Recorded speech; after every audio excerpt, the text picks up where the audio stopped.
Information is power. You are listening Information to Information Man. is Please power. Make sure to subscribe to this channel. Get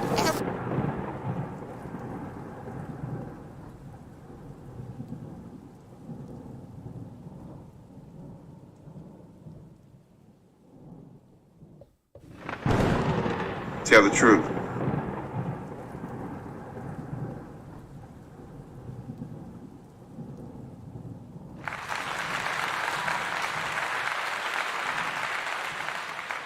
All right, everybody, welcome to the Information Man Show. I hope you can hear me. Today is going to be a very interesting presentation. I have with me Brother Ray Alexander.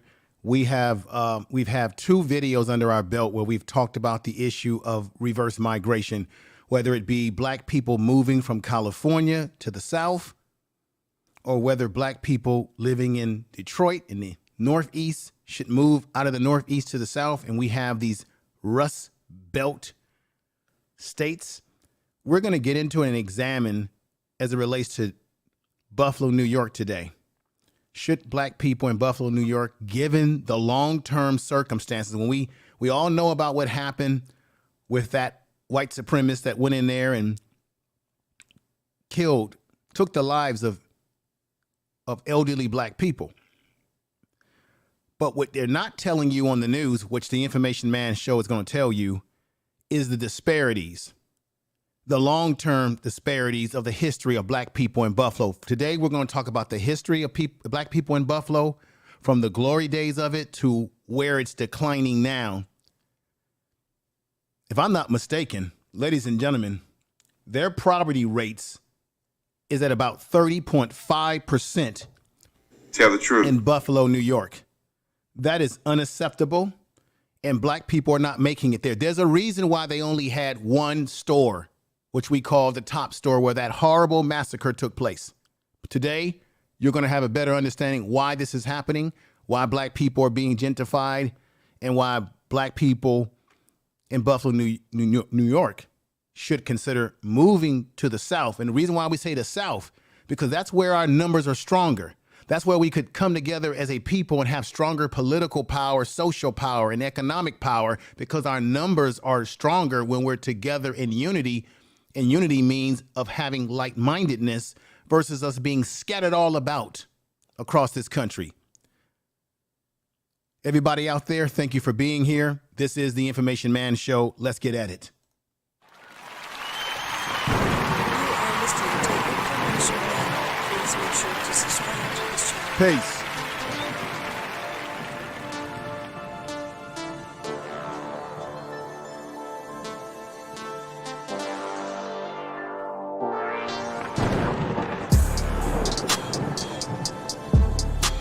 You are listening to Information Man. Please make sure to subscribe to this channel.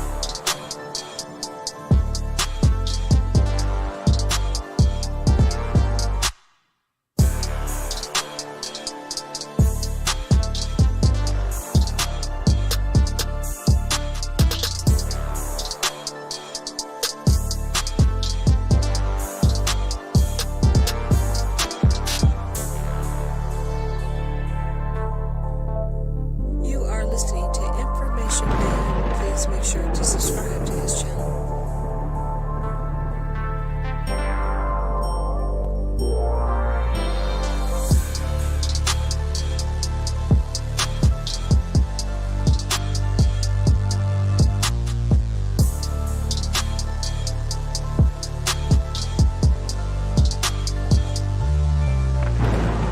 Tell the truth.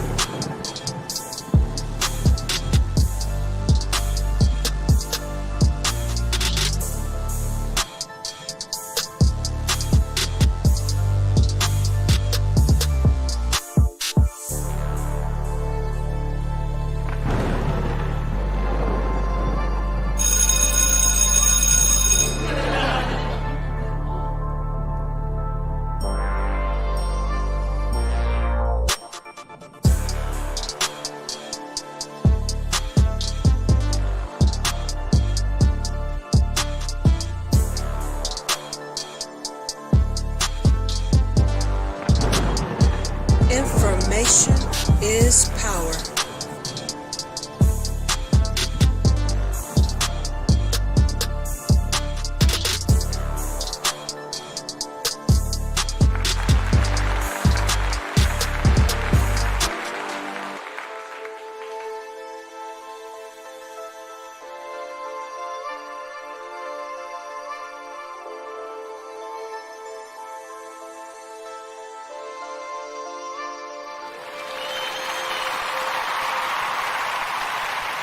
What's up, everybody? Peace.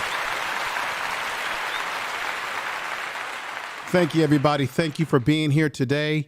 I have a very special guest with me, Ray Alexander. I'm going to bring him up in a minute, and we're going to get into this issue. Look, everybody.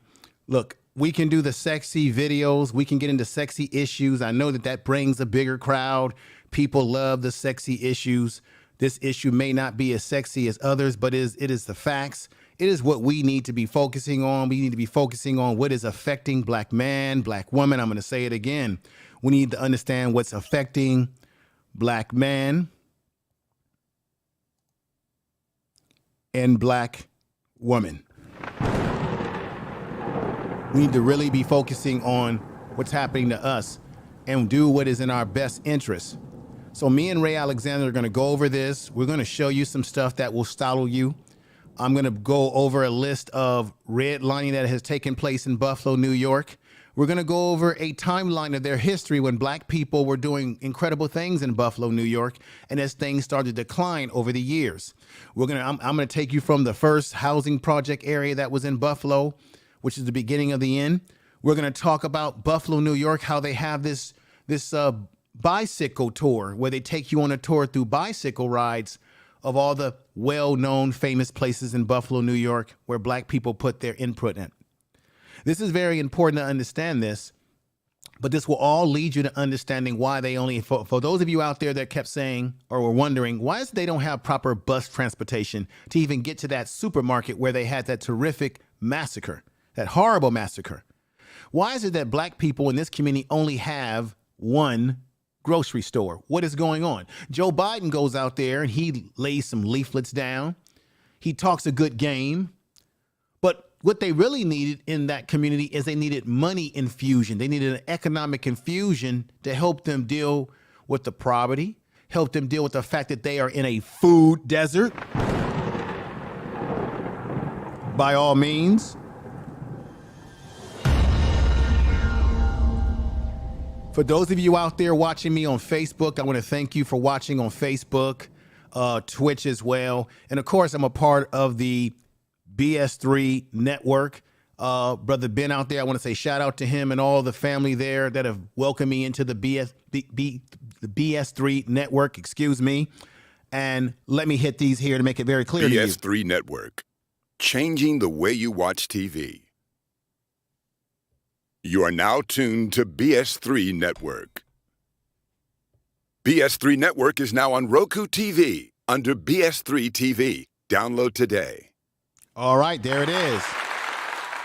So if you have Roku TV at home, you can watch me live every Sunday around this particular time, and you can watch on-demand shows. So this is fantastic to be able to get that reach. There's people who are watching this program who watch in different places, may not come to YouTube, but they may watch in other areas. So I'm very happy about that. Everybody out there today, do me the biggest favor as well. Share this video. Tell your friends, family, tell everybody you know around the block and down the corner and up the street about the Information Man Show, because we want to continue growing what we have over here and getting the information out from the perspective that we can give, that the news can't give. They have no ability to give, and no one on the news was going to give you this insight that we're going to give you today. For those of you who say, well, why do black people want to move to the South? The South was a place where there was heavy racism. As we know the history, that was the reason why black people left the South to go to a migration to the North, which we call the Great Migration. We understand the circumstances. But if you look at the numbers and you look at the history, the North is becoming unlivable for black people. That's why you've had black people move back to the South, because housing is cheaper, opportunities are a little bit more open for black people. And And so it's something we have to consider, not trying to tell you what to do, but it's something you have to do. When you look at the numbers, Black people living in 30% poverty, 30.5% poverty in Buffalo, New York. If I'm not mistaken, Ray Alexander said that that might be the highest than anywhere else that you would see in the South. Now, I know there are poor areas like the Brown Belt in the South where Black people are living poor. Let's not deny that. That does exist. But we can be stronger collectively with our numbers. So with that said, let's get in here and let me welcome my guest.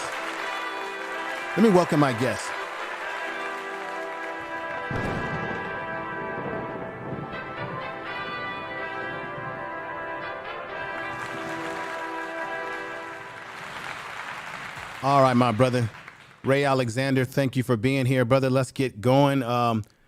Ray Alexander, let everybody know who you are and what piqued your interest about this particular subject matter as it relates to Black people leaving these northern states, the western part of the country, the east, and what we would call reverse migration. How did that come to your attention? Okay. Well, greetings to you as well, brother, information man. Good to be here. And I had been concerned about that for a while. You know, I'm from the South as well. But when Charles Blow, there have been people who have at different times in history have talked about this. But Charles Blow when he put the book, A Black Power Manifesto together, he gave us a strategy that is feasible to implement. And that means that taking control of state political power, where we control the governorships, the state Supreme Court, the state legislatures, as well as the state Senate, the Senate seats that go to the U.S. Senate, as well as the electoral college votes, simply by moving strategically to 9 southern states where we can be political majorities. That's happening now more in Georgia, and we have Stacey Abrams running for governor. We have a Black senator there now. That's happening in Maryland, which is considered the South as well.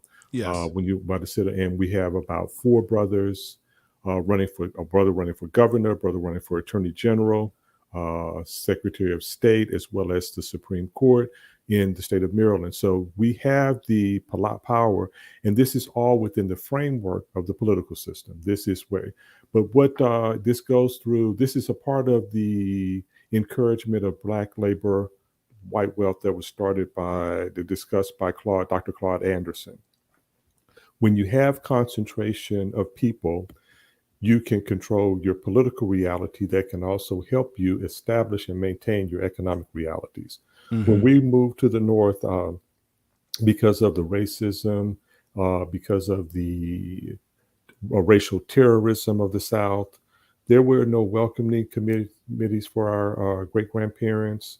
There were no $2,500 waiting for them the way they do the refugees.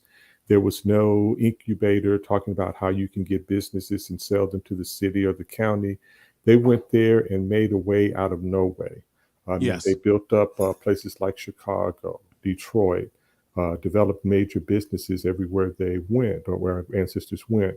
But what has happened, that's when you had a lot of manufacturing jobs. Yes, sir. We were the manufacturing, at the time, America was the global manufacturer. So as times change, when we do more financing than we do manufacturing, although we do some, and there was outsourcing of manufacturing, that impacted those areas greatly. Places like Detroit, places like Buffalo, places like Cleveland, even places like Newark, New Jersey, all of these places that had manufacturing and where people could come out of high school, get a job with a union wage job, full benefits, credit union where you can qualify for a home, purchase a home. Those things are not readily available. And with automation and artificial intelligence, a lot of that manufacturing is done by fewer people, and you have to have higher skill sets. But to answer it to the conclusion, the answer to the question is because once we establish our political power, we can sustain it in the South because it's about the numbers. Places like Louisiana, places where you have a lot of the things that can be done. These southern states get about 40, sometimes some even get about, I think Louisiana gets about 43% of its state revenue from the federal government.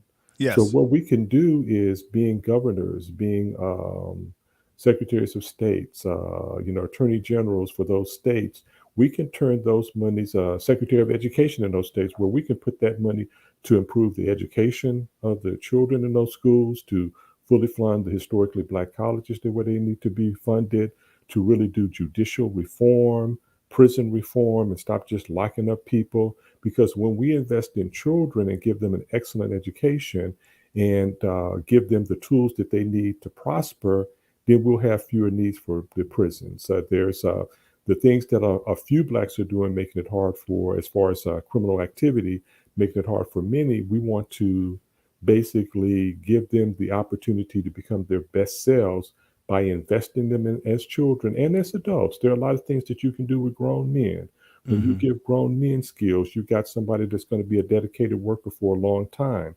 But what happens, a lot of these states gladly let a lot of people move. They join the military, they go away, work. Nothing wrong with that. But the point is, then they've left. That's a brain drain for blacks in those states. So what happens is that your best and your brightest leave those states and go somewhere else and help those states prosper. And then for 40 years, when they want to retire, they may go back. Many don't.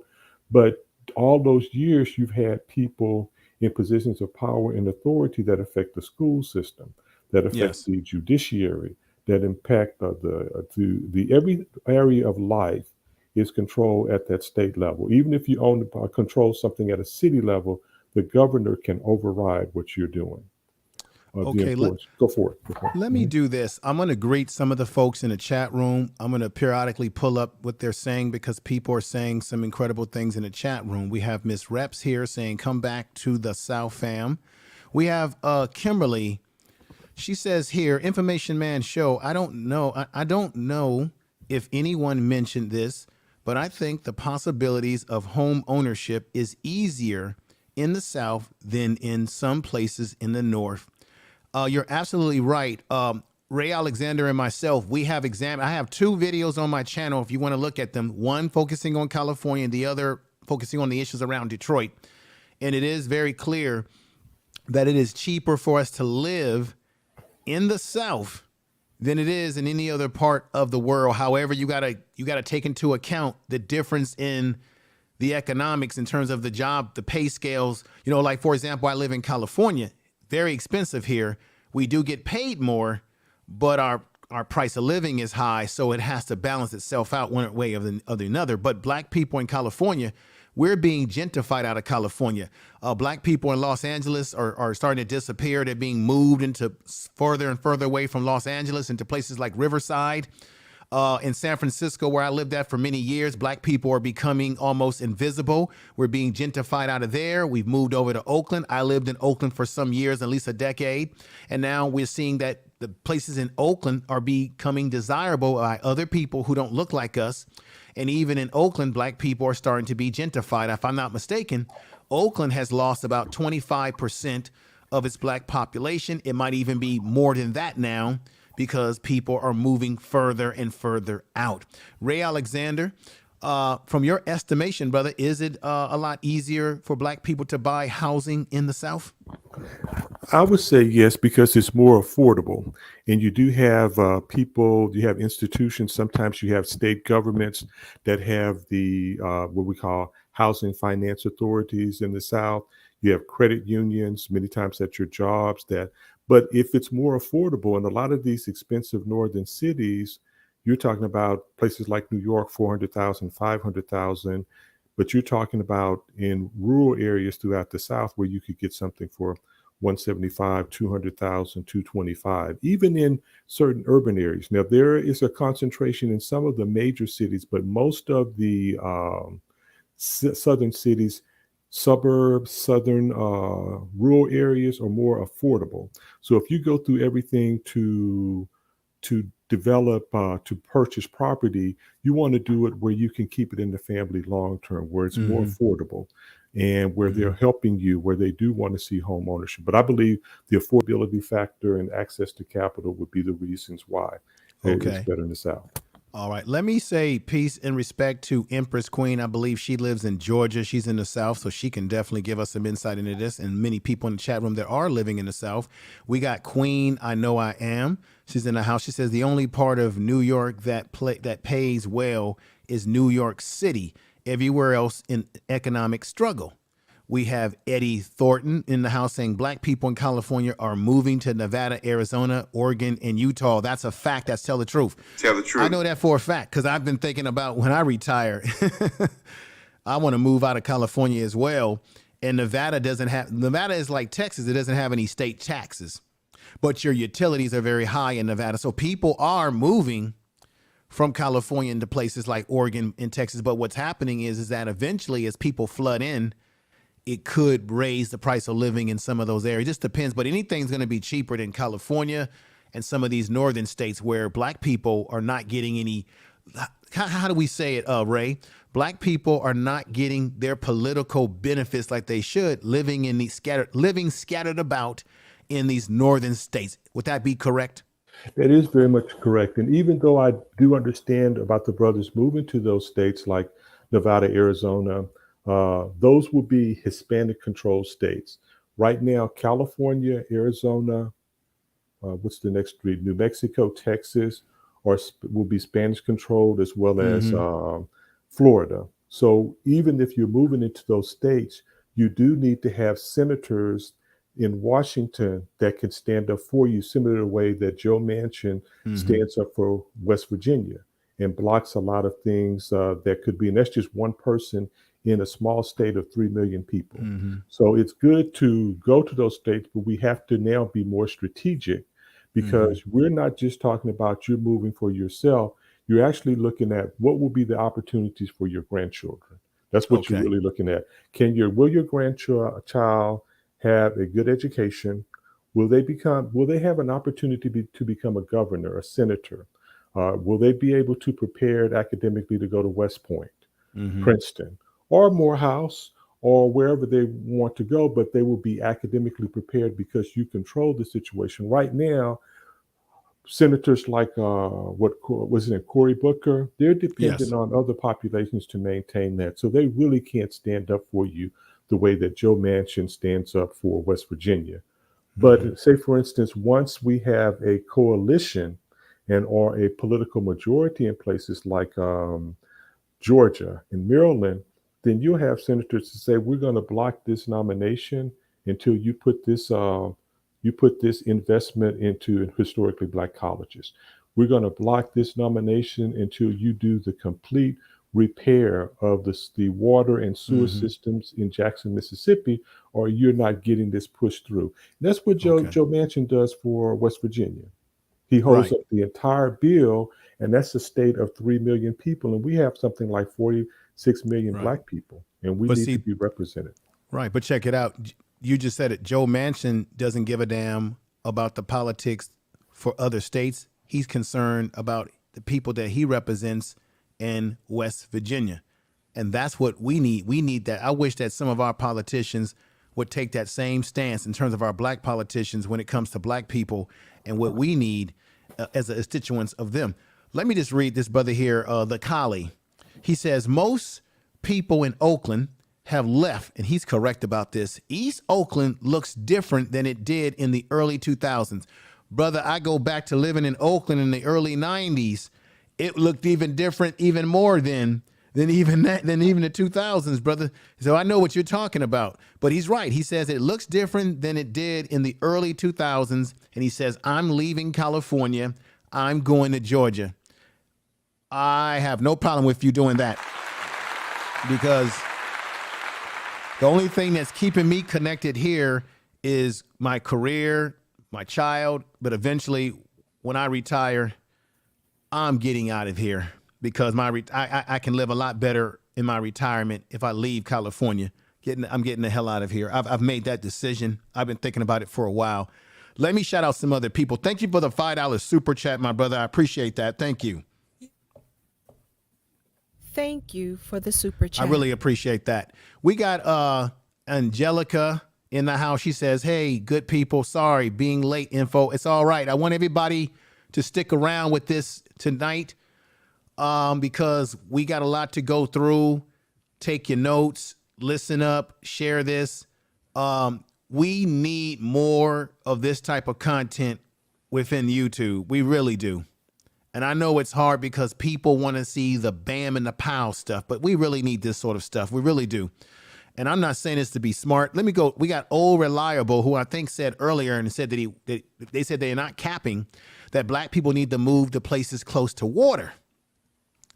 Peggy Rosser says black politicians window dressing. Yeah, some of them are window dressing. But see, if we collectively, and I think, Ray, you would agree with me, if black people collectively got our political stuff together, we should be forcing these politicians to do what we want. Remember, politicians, we don't work for them. They're supposed to work for us, but they're not going to do anything for you if you don't hold their feet to the fire. The reason why that guy, Joe Manchin, is doing what he's doing, and he's putting a hanger into the agenda, because he's got constituents in West Virginia who are getting up in his behind, and they're going to make sure that he does for them what they want. We've got Rochelle Vanderpool. Love this, sister. She says, peace, thumbs up, this live. Thank you. Hey, thank you, my sister. I got to give you a great clap there. Thank you. Oh, and then we got someone that I'm very happy to see here. I haven't seen her over here in just a little while, but life happens and people got to do what they got to do, but I love her. And this is Patora Afro. She's in the house. Thank you for being here. She says, Queen, so much, too much is going on in New York City. Look, you've got people leaving New York City to go to Florida. There's a guy that I follow on YouTube by the name of Action Kid. He said he lived in New York all his life and he got the hell out of New York. He said he's leaving because it's too expensive to live there. You're living in a little box. He said the homeless problem's gotten bad there. Crime is getting worse there. He said he had to leave. He's living in Florida. Okay. So people that live in New York that are natives there, they're thinking about getting out. Not to mention there's a lot of rats in the sewer in New York. I got to be honest with you. Lots of rats. I wouldn't want you, and they're living all around you. I just got to keep it real. No disrespect to anybody that lives out there. We got Queen in the house. She says a lot of people are leaving New York State because of the corruption. Oh, yeah. New York. Yeah, corruption. But, corruption is everywhere. But you as the constituent, you have to force these politicians to do what you want them to do. I'm not saying that politics is a majestic game here. But if we don't get involved in controlling what we want and demanding what we want, if we're paying taxes and we're paying all this money, we best to get what we deserve to get if we're paying all these damn taxes. Why are we paying taxes for? We got Victory Begins in the Garden. She says, Joe don't stand for WV. He stands up for the rich and what have you. All right. But see, once again, those things may be very well true. But the question I'm going to say, like Joe Madison says on his show on XM Radio, what are you going to do about it? We got to raise hell. We got to control the agenda. And that's why Ray Alexander, what he is saying, and he has said on many other videos, this is why moving to the South and rising our numbers collectively could work to our interests. Every other group does it. Jewish people do it. Asian people do it. Hispanic people do it. They collectively come together in large numbers and they create their own voting bloc. They create their own agendas. Black people, we always get on the YouTube and say, let's be on code. The only way we're going to be on code is we have to have a philosophy that if I'm living in this country, I'm getting everything that's due me like everybody else is getting it. And even when we see other groups getting things that we don't like, that we're not getting, what are we doing to put a demand through our actions on getting what we deserve? We got my man J.A. is in the house. I think this is Brother Frazier. He says, Queen H facts. We got my man Poppy's coming over here. Poppy's in the house. Poppy says, Information Man, watch it. I'm from Brooklyn, New York. Well, I mean, no disrespect. I'm just simply saying, brother, that people are moving from New York, and where you live in Brooklyn, if I'm not mistaken, and this is no shade to you because I respect you, but last time I checked, Ray Alexander, isn't Brooklyn being gentrified? Isn't it being gentrified? Most definitely. Black people don't have the sort of cachet in Brooklyn as they did before. You've got all kind of other people moving in, buying up the brownstones, pushing black people out. You know, it amazes me how we as a people will shout out these neighborhoods that we're from. Oh, I'm from New York. I'm from here. I'm from there, right? We'll shout it out and we don't own nothing in it. Why are we shouting out? And this is no shade to Brother Poppy, because I know that there are black people who do own properties in these places, but I'm just saying overall in general, we seem to be the kind of people in general who will shout out our neighborhoods proudly. Oh, I'm from the west side. I'm from this side. I'm from that side. And then when you ask us, do you own anything in this neighborhood? Well, why are we shouting out neighborhoods that not all of us, but some of us don't own anything, don't have a pot to piss in or a window to throw it out of? True. I just thought that I've always wondered to myself, why are we shouting out places that we don't own? I would rather shout out something that I own. That's just my pet peeve. No disrespect to anybody in the chat room who lives in various places. I'm just saying. I'm just saying. Let me just do this, Ray, because we're gonna get back into the presentation. We got Lions Den here who says, I'm in DC area because now Lions Den said that a lot of people are moving to New Mexico from places like Detroit. He had a message in here and he said that New Mexico, where he's at, is a place that black people are migrating from some of these Rust Belt states. We've got Lady T speaks. I can show you an area in the city is a perfect example of gentrification. I can see how they're going to push the blacks out. That's a fact. That's truth. Tell the truth. Everybody, please share this video on your social media because you know YouTube algorithms is not going to push this out. Our people need to be hearing this. We got Tone Malone in the house. Thank you for being here, brother. Where is Poppy? Poppy left some more messages because I like this brother, though. Poppy, I met him over in Unfiltered Black Man's Podcast. I like this brother. And he's saying Tone Malone facts. And you could see him on the avatar with his daughter. He's a family man, brother Poppy. He's a family man. Let me see. We're going to get back to it. I just want to get people love here because I know that once we get this presentation going, I may not be able to give a lot of love because we got to get into it. I see some brownstones in Bed-Stuy going for millions. Not many black people could afford that. That's facts. Tell the truth. This is what I'm talking about. Now, those of you who have property in these areas, God bless you, because you're one of a few of our people who can either afford to live in these areas or has property. So I say, God bless you if you can do that. I mean, no shade to anybody here. Keep it skinny. He says, you can't run from it. It's a nationwide and will be in all of the pockets you run to soon. Okay. And we got red lipstick vibes is in the house. Now, Ray Alexander, I want you to tackle this. I'm sure you've heard this, that, hey, black people, no matter where we are, we can't run from this. I see Black Anonymous in the house saying, worse, why do black folks fight over land they don't own? Exactly what I just said. Exactly what I just said. I'd rather shout out something that I own than shout out some funky street blocks that I do not own. What is your, how do you look at the statement that this brother made here? And this is no shade to this brother because it is a good point. What is your thoughts about his point? Well, what I'm saying is that we're not running away. We are proactively and strategically relocating to areas where we can have amass numbers for political power that we can use to advance our economics as well as improve our school systems. And there's a lot of money that comes together with controlling the state. In previous times, we would control a city, and there's very limited in just controlling the city. But the state is on par in many ways with the federal government. Whatever comes through the federal government will be managed by the state, and we want to get state control of things.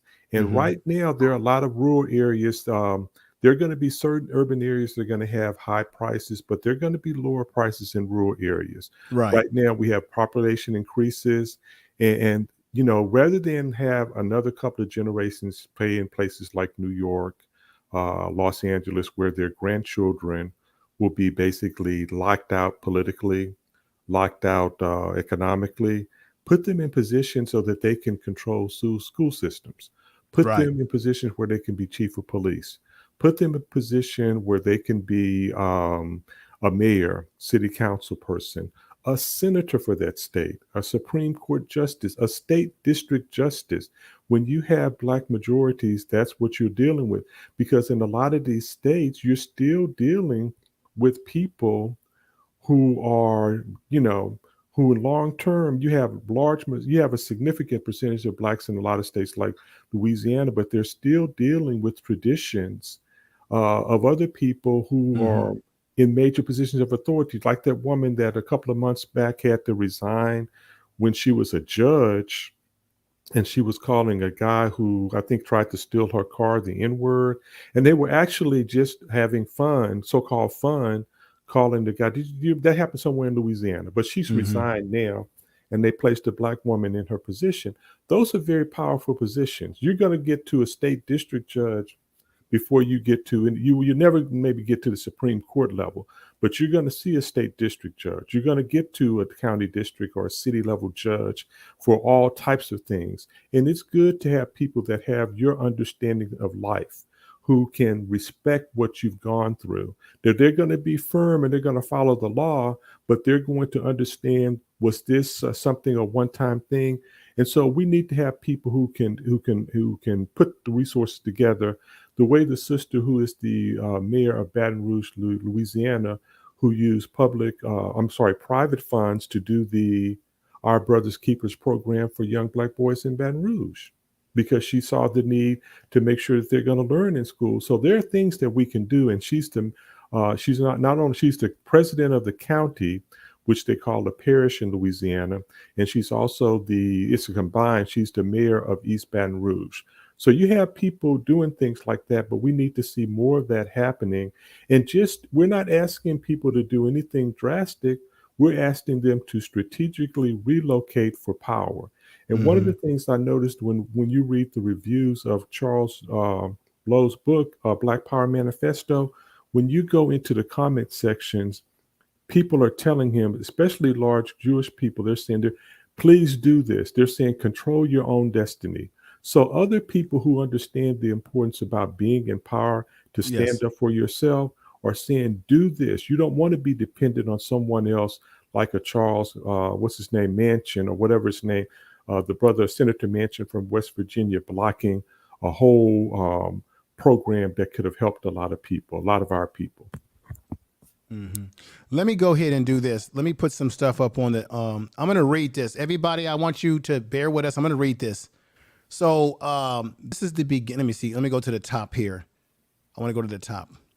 Okay, so down the bottom, you're going to see a ticker. I've been ticking it all day. These are all the states where you have the largest mass of Black people living, from South Carolina to Alabama. These are a lot of them are southern states, and there are a few northern states, but mostly southern states. And then I'm going to bring a ticker on that's going to show you the worst states in the country where you don't really want to live.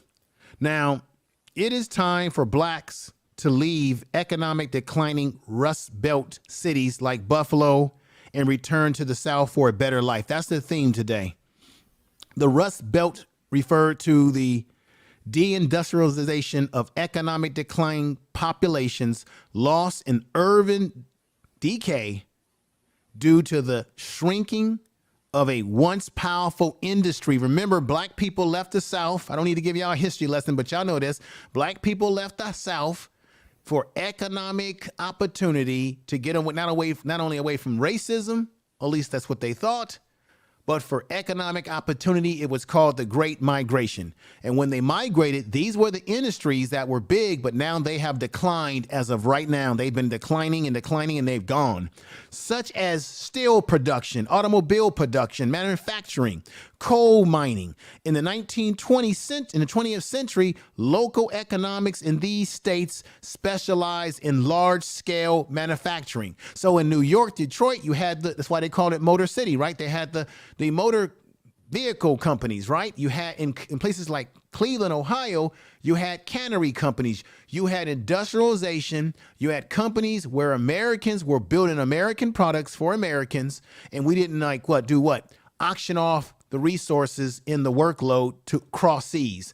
Once those industries start to collapse and they start offshoring everything and changing the agenda, it really hurt Black communities. And one of the reasons why you get violence and you get drugs and you get violence in these kind of communities is because when you have no jobs, no opportunity, no future, then it's going to automatically raise crime. Tell the truth. Tell the truth. All right, let's go to the next slider here.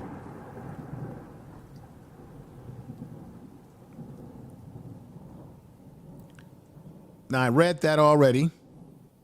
Such as steel production, automobiles, I read that already. Now, redlining, Ray, I'm gonna ask you this. This is what's happened. This is what happened in the this is what redlining did. This is redlining and racism in Buffalo. So when you say, well, why are you telling Black people they should move out? This is why Black people in Buffalo in the year 2022, Ray in the audience, this is why they only got one grocery store there.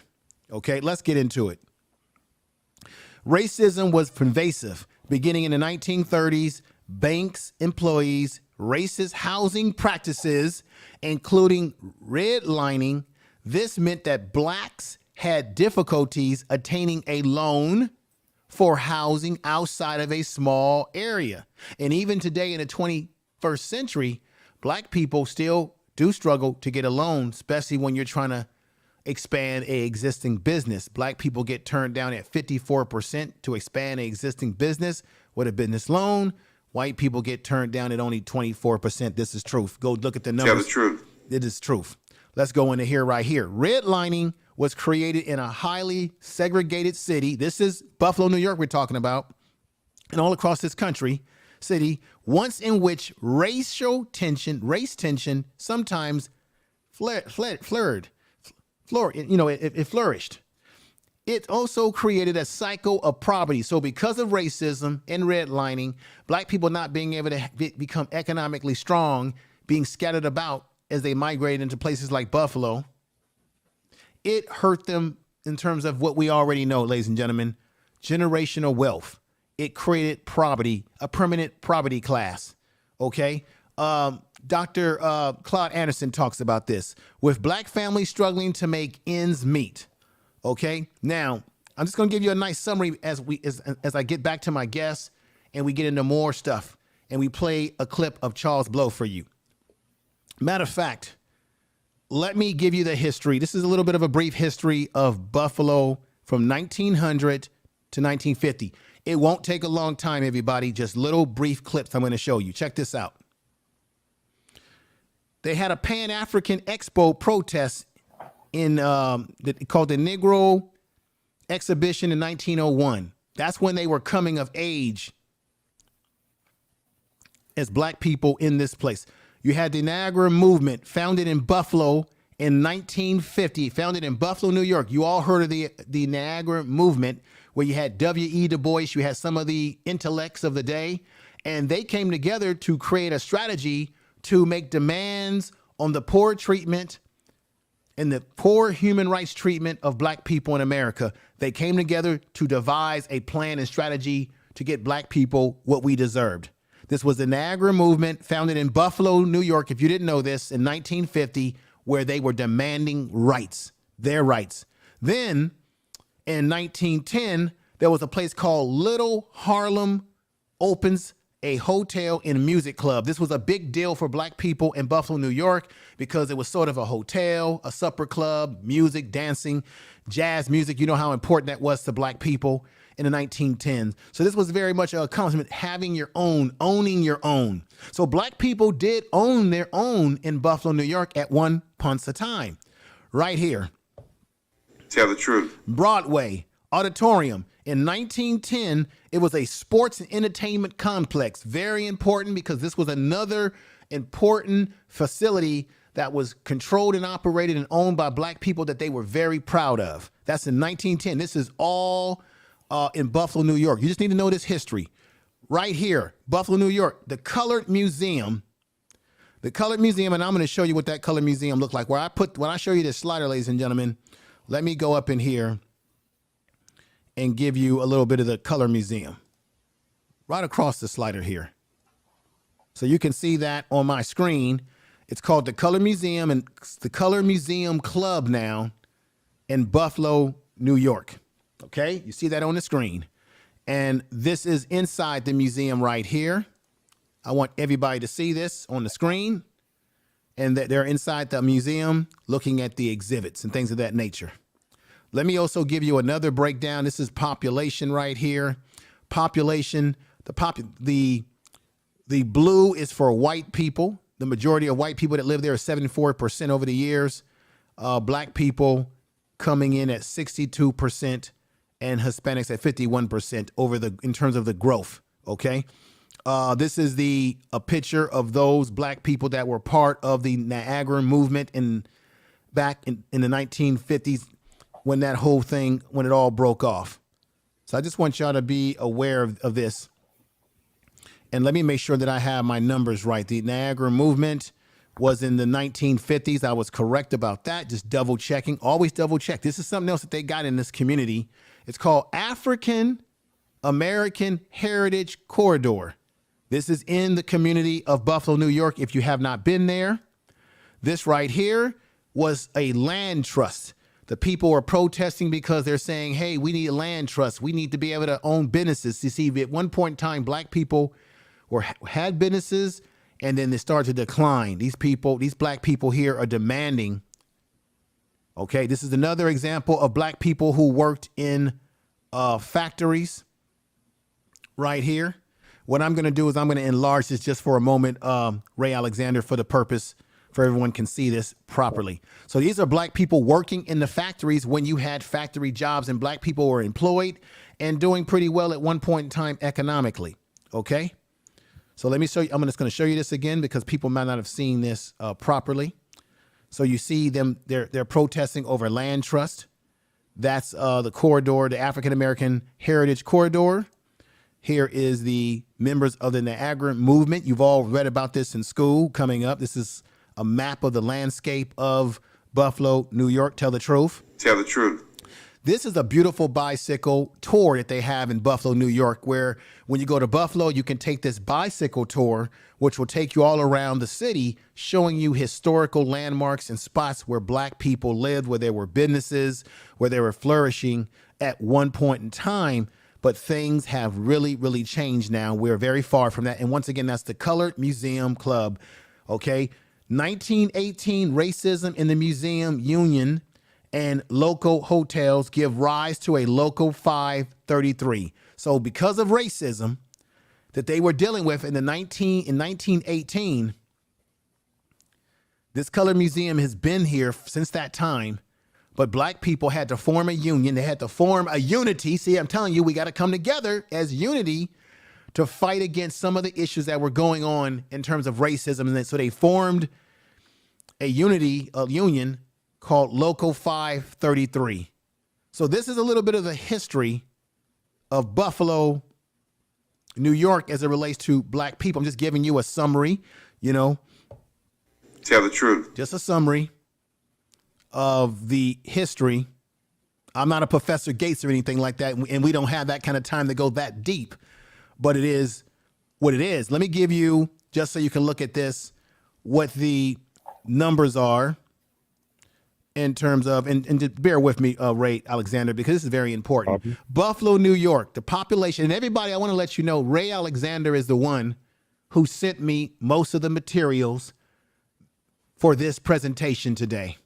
So we got to give this brother kudos. All right. Buffalo, New York, population 256,908. Medium home value is 83,500. Property rate, as I said to you before starting this show, which is a damn shame, the property rate is 30.5% in Buffalo, New York. That's a damn shame, and y'all know that. Y'all know that, y'all know that, y'all know that, and then you know it some more with thunder.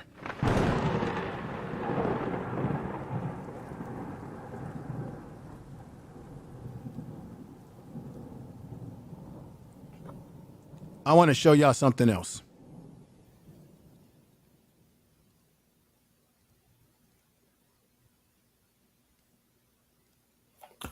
In 2018, studies from Buffalo Partnership for Public Good described a wide and growing racial and socioeconomic clash within Buffalo.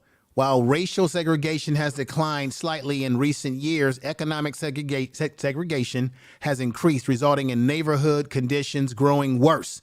No better for most people of color. I don't like that word color. Black people in this case, in the region. The study found that segregation imposed a wide range of costs on people.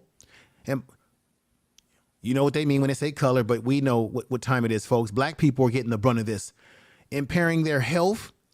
So these racial disparities were impacting their health, their education, their job access, their wealth to individual living in segregation neighborhoods, trends that have lessened the access to services that allow inadequacy standards of living in the economic mobility, severely impairing the people in this community. So I just wanted to put that out there to you because this is very, very, and y'all know I always say very, very important. Y'all know I always say that. A century ago, large numbers of disaffected, disenfranchised black citizens began to move away from Jim Crow South to escape racial discrimination, as well as political and economic discrimination, and resulting to the states of factory belts of the Midwest and Northeast, seeking a better life. This movement of people becoming known as the Great Migration occurred in two phases during the World War I, as well as World War II, after labor shortages in the industry. Heartland were caused with millions of men drafted into the military. So that is some of the history there. This is what I want to do next, ladies and gentlemen. This is what I want to do next, ladies and gentlemen, as I come back over here into the, I want to play something for you. This is recent. This is from NPR, and it's only 3 minutes, and then we're going to come back over to Ray and get his thoughts on some of it. And I want him to add to some of the context of what we're talking about today. And then I'm going to play Charles Blow, who has the book, let me put that up on the screen right here. This is a book that you all should consider getting. It's called The Devil That You Know by Charles Blow. Here it is. The Devil You Know, a Black Power Manifesto by Charles M. Blow. And here's Charles Blow right here. Let's play a little bit of this for you. I want to hear more about Buffalo, New York, where the mass shooting earlier this month took place. It is one of the most segregated cities in America. The East Side, where the supermarket targeted by the shooter is located, is one of the poorer parts of town, and it's the black part of town. NPR's Alana Wise reports that the killings expose the city's barely concealed economic disparities. Tops, the grocery store the shooter targeted, is one of the only places for East Side families to shop for food and essentials. I want to tell you the truth about my home, the place that is so dear to my heart. Whitney Walker is Northeast Regional Director of Faith in Action, an interfaith group. And we've gone from the 6th to now being the 5th most segregated city in the nation. The statistics Walker cites are backed by years of research.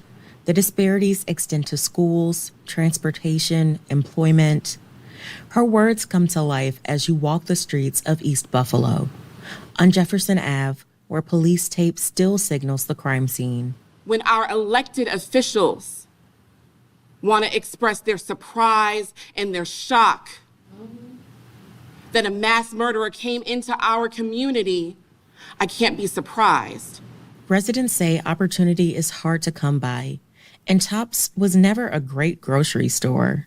They describe higher prices than elsewhere in the city. Did y'all hear that? And shoddy products that would never be tolerated in whiter, more affluent neighborhoods. Did y'all hear It's like that? a big 7-Eleven, Wow. basically. Erica Huffnagel says despite Tops vow to reopen, she doesn't think the store or other corporations actually want to be in Black neighborhoods. You know, I kept saying food desert, and someone had to remind me, like, desert is a naturally occurring thing. Like, what's going on in your neighborhood is created. And it's true. They don't come here because they don't want to, and they don't value the business. Neighborhood residents lobbied hard in the early 2000s to get a grocery store in the area. The Tops opened here in 2003. Hufnagel lives just over a mile away, walking distance.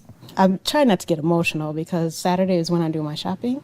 What do I have to say about this except showing up? Rabbi Jonathan Frerick says the conditions in this neighborhood, where he doesn't live, are a tragedy, not just for Black people and not just for Buffalo. It is a national problem taking place here in Buffalo, and I'm a white guy. Frerick points to the conditions at Tops prior to the shooting and questions why officials haven't gotten involved before to improve the city's predominantly Black neighborhood. Where is the investment in our community so that we have a supermarket? A supermarket. And it's not even a good supermarket. This is not like the top Tops in town. So let's invest. He's calling others in the so-called city of good neighbors to live up to its moniker. So if you're a white person and you're asking, what can I do? Listen, show up and be present. Be here for our people. We are in this together. This is a war. And Frerick says this neighborhood is under attack. Alana Wise, NPR News, Buffalo. And now more from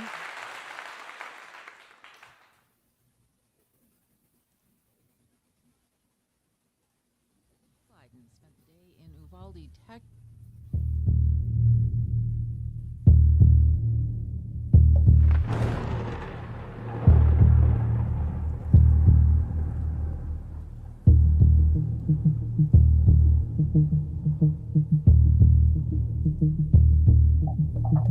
Tell the truth. You are listening to Information Man. Please make sure to subscribe to his channel.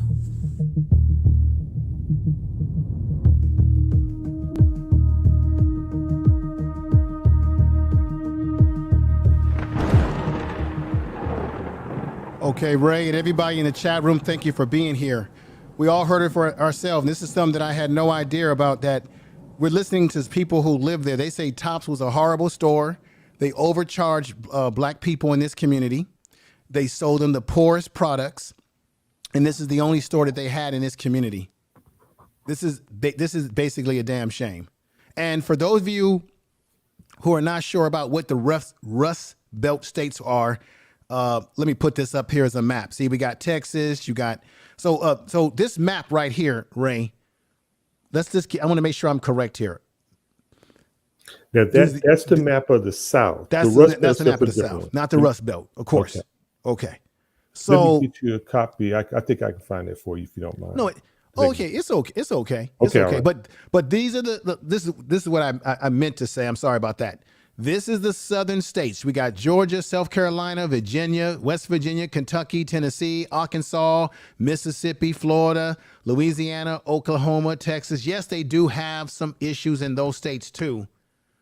But Ray, once again, your position is that these are areas that have the largest pool of Black population.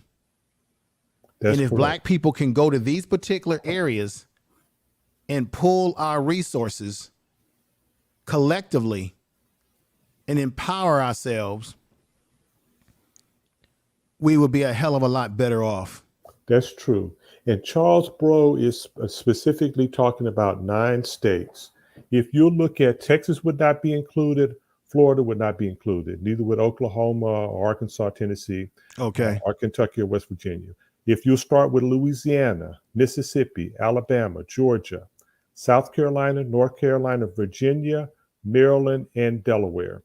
This is where you have the concentration of Blacks that can take control. Right now, we got Stacey Abrams going for governor, and we got a Black senator who's going for re-election. In the state of North Carolina, you got a sister who is the former Supreme Court Justice of the state of North Carolina who's running for a Senate seat, and she looks good. In the state of Maryland, you got a brother, you got 3 brothers running for state office, running for governor, running for attorney general, and secretary of state. Those are all very powerful positions. Right. So Maryland is right in the line. Maryland is considered in the South. Yeah, Delaware, Maryland is the most southern state, the most southernest northern state in the Macy-Dixon line. And the reason why is because a lot of Black people, I know I got family in Baltimore. A lot of black people have migrated, obviously, from the South, places like North Carolina, South Carolina, right into Baltimore, and they brought the Southern culture with them. So that's definitely correct. Yes, indeed. And one surprise state that the U.S. Census calls the South is Delaware. Right now, you got a sister Delaware only has one congressional representative. That's a black woman. Delaware is 20% black. And they have to elect her statewide. Once one of those Delaware senators retires, she's basically a shoo-in to get that statewide office. So we have position. Now, Texas is going to be majority Hispanic. Florida, majority Hispanic dominated. Texas is 12% black and 39% Hispanic, but they're not combined. So right now it's a majority, quote, a majority minority state. However, they're not working with us. So right now, and the same thing in Florida. So those states, Oklahoma is a great place, just don't have the population. Same thing with Arkansas, Tennessee, Kentucky. So these strategic states, and he discusses this in great deal in a Black Power manifesto. And hopefully he'll be able to come on your show sometime soon, because I think he would do well. I think you do a great interview with him. Oh, I'd definitely love to get Charles Blow on. This is what I'm going to do. First of all, I have a great man here who's just super chatted me. That's Sir Hale Speaks Network. Thank you for that $19 super chat. Thank you for the super chat. So what I'm going to have to do for you, brother, and we're going to get right on it, is I don't want to sideline from this, but I haven't done this in a while. And now let's get into my super chat celebration for the brother here. Here we go.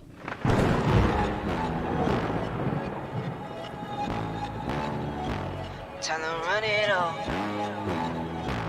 I wake up. Yeah. I wake up. Flex. Thumb down now. Check. No drip this. Wet. Tell them run it up. No sleep, no rest. Might crash, might wreck. But first I stretch. Tell them run it up. I wake up. Flex. Thumb down now. Check. No drip this. Wet. Tell them run it up. No sleep, no rest. Might crash, might wreck. But first I stretch. Tell them run it up. 9 out of 10 roll through my hands, I'm by my lonely. Turned to a savage, now my baby wants to hold me. I love my fans, don't need no friends, I got my homies. Thought I could trust you, I find out you tried to zone me. I'm number one up on that court, I'm Nick McGrady. The first one in, the last one out, can't call me Lil. Tell the truth. Put in my hours, send the invoice and they pay me. I need 6 rings like MJ and Tom Brady. I wake up, flex, thumb down now, check, no drip this, tell them run it up, no sleep, no rest, might crash, might wreck, but first I stretch, tell them run it up. I wake up, flex, thumb down now, check, no drip this, tell them run it up. No sleep, no rest, might crash, might wreck, but first I stretch, tell them run it up. Y'all gon' make me take that trip way out to Europe. I call up Nigeria, come through in a hurry. You should get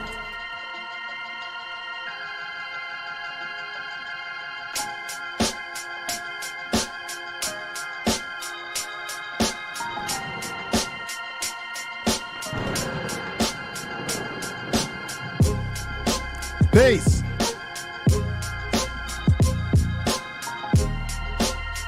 Tell the truth. Sir Hale Speaks, thank you for the super chat, brother. All right. Brother Sir Hale Speaks Network. Ladies and gentlemen, I'm going to have this brother on very soon. He'll be coming over for an interview. I'll definitely want to introduce you all to this brother. He has a dynamic show. Definitely a brother that you definitely need to hear from. And so I'm looking forward to having him on the show. He should be on the show next week. You all are going to be in for a treat with brother Sir Hale Speaks Network. Check him out, subscribe. But we're going to get him over here and we're going to promote the hell out of his channel. And he has welcomed me with welcome arms over there anytime. So let's get back to this at hand, everybody. I haven't done my celebration like that in a while. When we talk about serious stuff like this, I tend to want to stay on the topic, but I had to give the brother respect because he's been giving me love on all of my channels. Ray, let's just go ahead and do this right now. And everybody in the chat room, thank you for being here. Thank you for your patience, everything. being here. Let's just go ahead and let's hear from one Brother Charles Blow right now. So let me go into my clip that I have prepared for everyone, and hopefully this will come out right. And let's listen to a little bit of this, ladies and gentlemen. And it's a very specific call to action. Explain to people what you're proposing. I'm suggesting that people reverse the Great Migration. The Great Migration was the outflow of Black people from the rural South in general to the big cities in the North and West. Nearly half of all Black people left the South during the Great Migration. But they left for a reason. They left for opportunity and to escape Jim Crow of the South. Right, exactly. There was a push and a pull. The pull was more economic opportunity. A lot of young white men had gone away to fight in World War I in the first wave of the Great Migration, again, World War II in the second wave, and also for the ability to be part of their civic environment. The push was that in the beginning, the cotton crop failed because of the boll weevil infestation, but more importantly, there was white terror. They were being terrorized out of the place that they had been. What is your proposed flip of that, the push and the pull? Is it a new South? I mean, obviously much has changed in the South since the start of the Civil Rights era. Georgia just had its first Black senator. Basically, the Republic was just saved by Black voters in a way, especially like Jim Clyburn in South Carolina saying Joe Biden's the guy.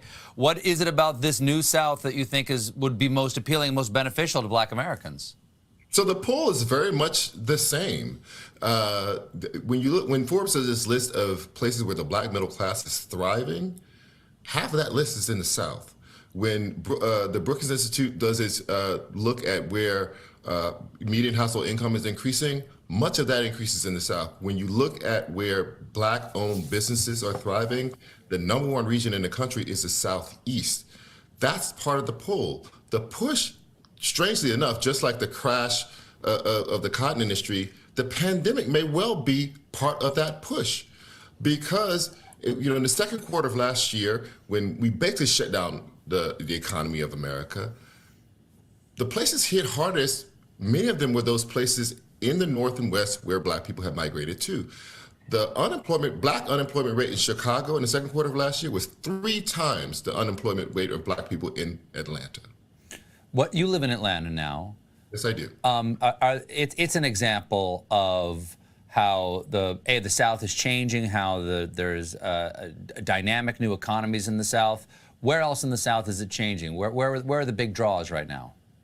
Well, one thing that is important to remember is the first time that Atlanta got a Black mayor was 1973. And that was the first city in all of the South to have a Black mayor. And they did it because in 1970 was the first year that Atlanta became a majority Black city. Now there are 1,200 majority Black cities in America. 90% of them are in the South.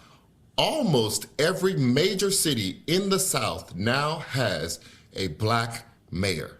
And these are young people, dynamic people. The whole culture of politics in the South is changing. The next step is to take that from a municipal level to a state level. And that is what Georgia promises us, because this was a statewide election on the presidential level and on the Senate level. And in both those cases, Black people were the majority of the coalition that both flipped the state for Joe Biden, and Black people were the majority of the coalition that sent those 2 senators to Congress. It was the first time in American history that Black people had been the majority of a coalition to send senators to Congress. What does the research suggest the politics in America would be like if the Great Migration hadn't happened? If all those Black people had stayed there throughout the 20th century? So if they had stayed, and if you had still gotten the Civil Rights Act and the Voting Rights Act, they could control up to 14 American senators. They could control more electoral college votes than California and New York State combined. You would not have had, if they vote all of that period the same way that they vote today, you would not have had a Republican president in the last 50 years. The entire Supreme Court would look different. Hillary Clinton would have won in 2016, even if she had lost every single one of the Midwestern states. We have to take a quick break, but when we return, I will ask Charles what it was like to take his own advice and move back south. Okay, everybody, peace. So there is Charles Blow talking there. Let's get back up here to Brother Ray Alexander and myself.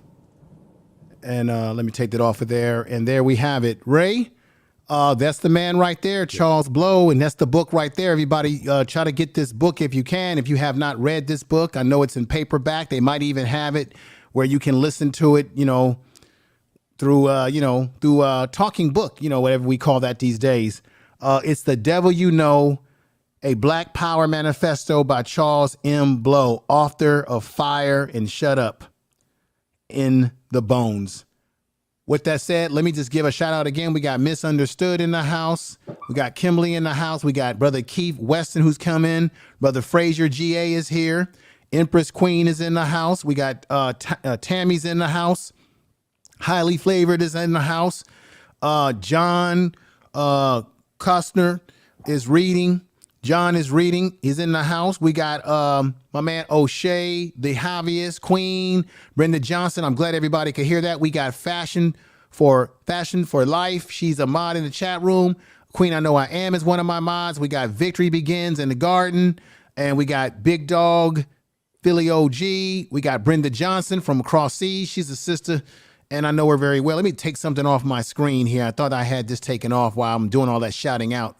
But the main thing is shouting out people is a good thing to do. We got Naturals here. Angelica is in the house. We got this brother right here. Hey, brother, thank you for being here. Leonard, hey, thank you, brother. I appreciate you. Leonardo, I hope I'm saying the name correct. Thank you for being here, brother. Leonard, I appreciate you being here, brother Leonard. We have, and I hope that's correct name. Tiffany Jackson is here, who's been rocking with me a while. Of course, Ray is out there in the audience too as well. Bro H is here. Dr. J Kelly is in the house. Everybody is greeting each other, and it's a lot of love and respect in the chat room, and that's what I like. I just like the fact that we don't have a lot of drama in the chat room on this channel.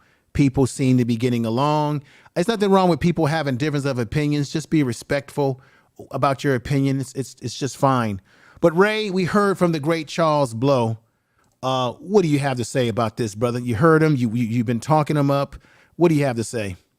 Well, he is the new Charles Sinchak, who was the defender. He published. There was a brother in the early 1920s who had a black newspaper called the Chicago Defender. He was distributing that newspaper through the Pullman porters. Brothers developed the middle class by being the railroad Pullman porters, and they would take those newspapers and distribute it throughout the South. People were seeing how well brothers were doing in the North, and so they moved up there at that time. So Charles Blow is saying, hey, that's over with now. Let's get here and get this political power, because when we previously moved, it was not to give for power. It was kind of moving for relief. Mm-hmm. But we didn't get that relief for long, but it was removing because you were leaving Jim Crow, but you got a new version of Jim Crow in the North because they were limited, segregated in certain communities, limited economically, but it was better than dealing with the boll weevil epidemic in the cotton belt of the South, dealing with the blatant racism. So there was some progress.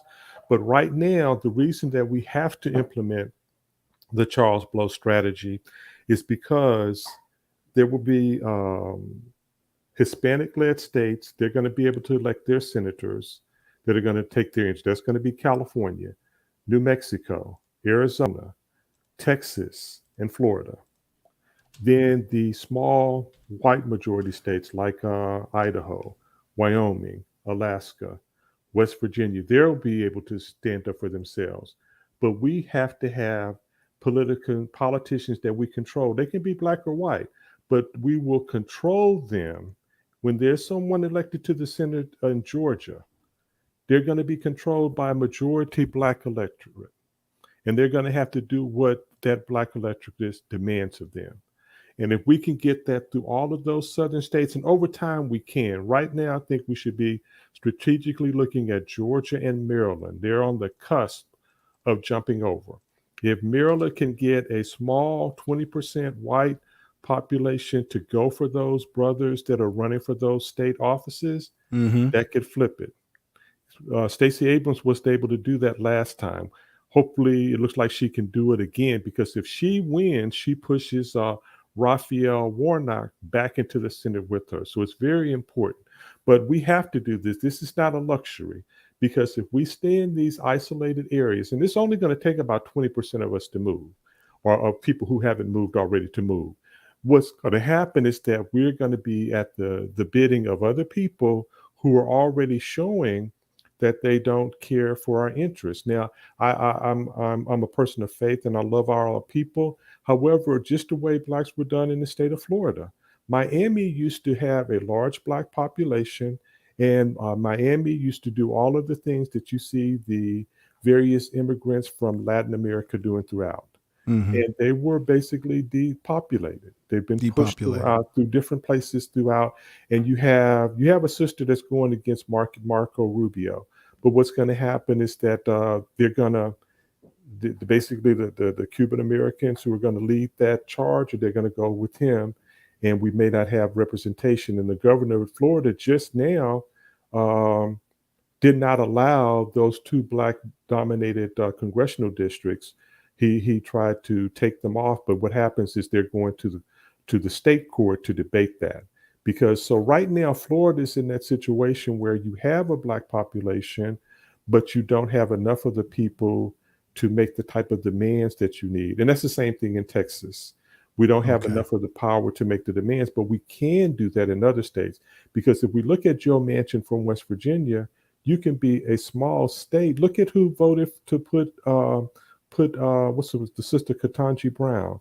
Those were three white small states: Utah, Alaska, and Maine. Those were the three Republicans that helped put her in. Those are powerful positions, and the president won't be able to do a lot of things. Joe Manchin holds up, just like there's a woman rather, and she's Asian American, and she's the senator for the state of Illinois.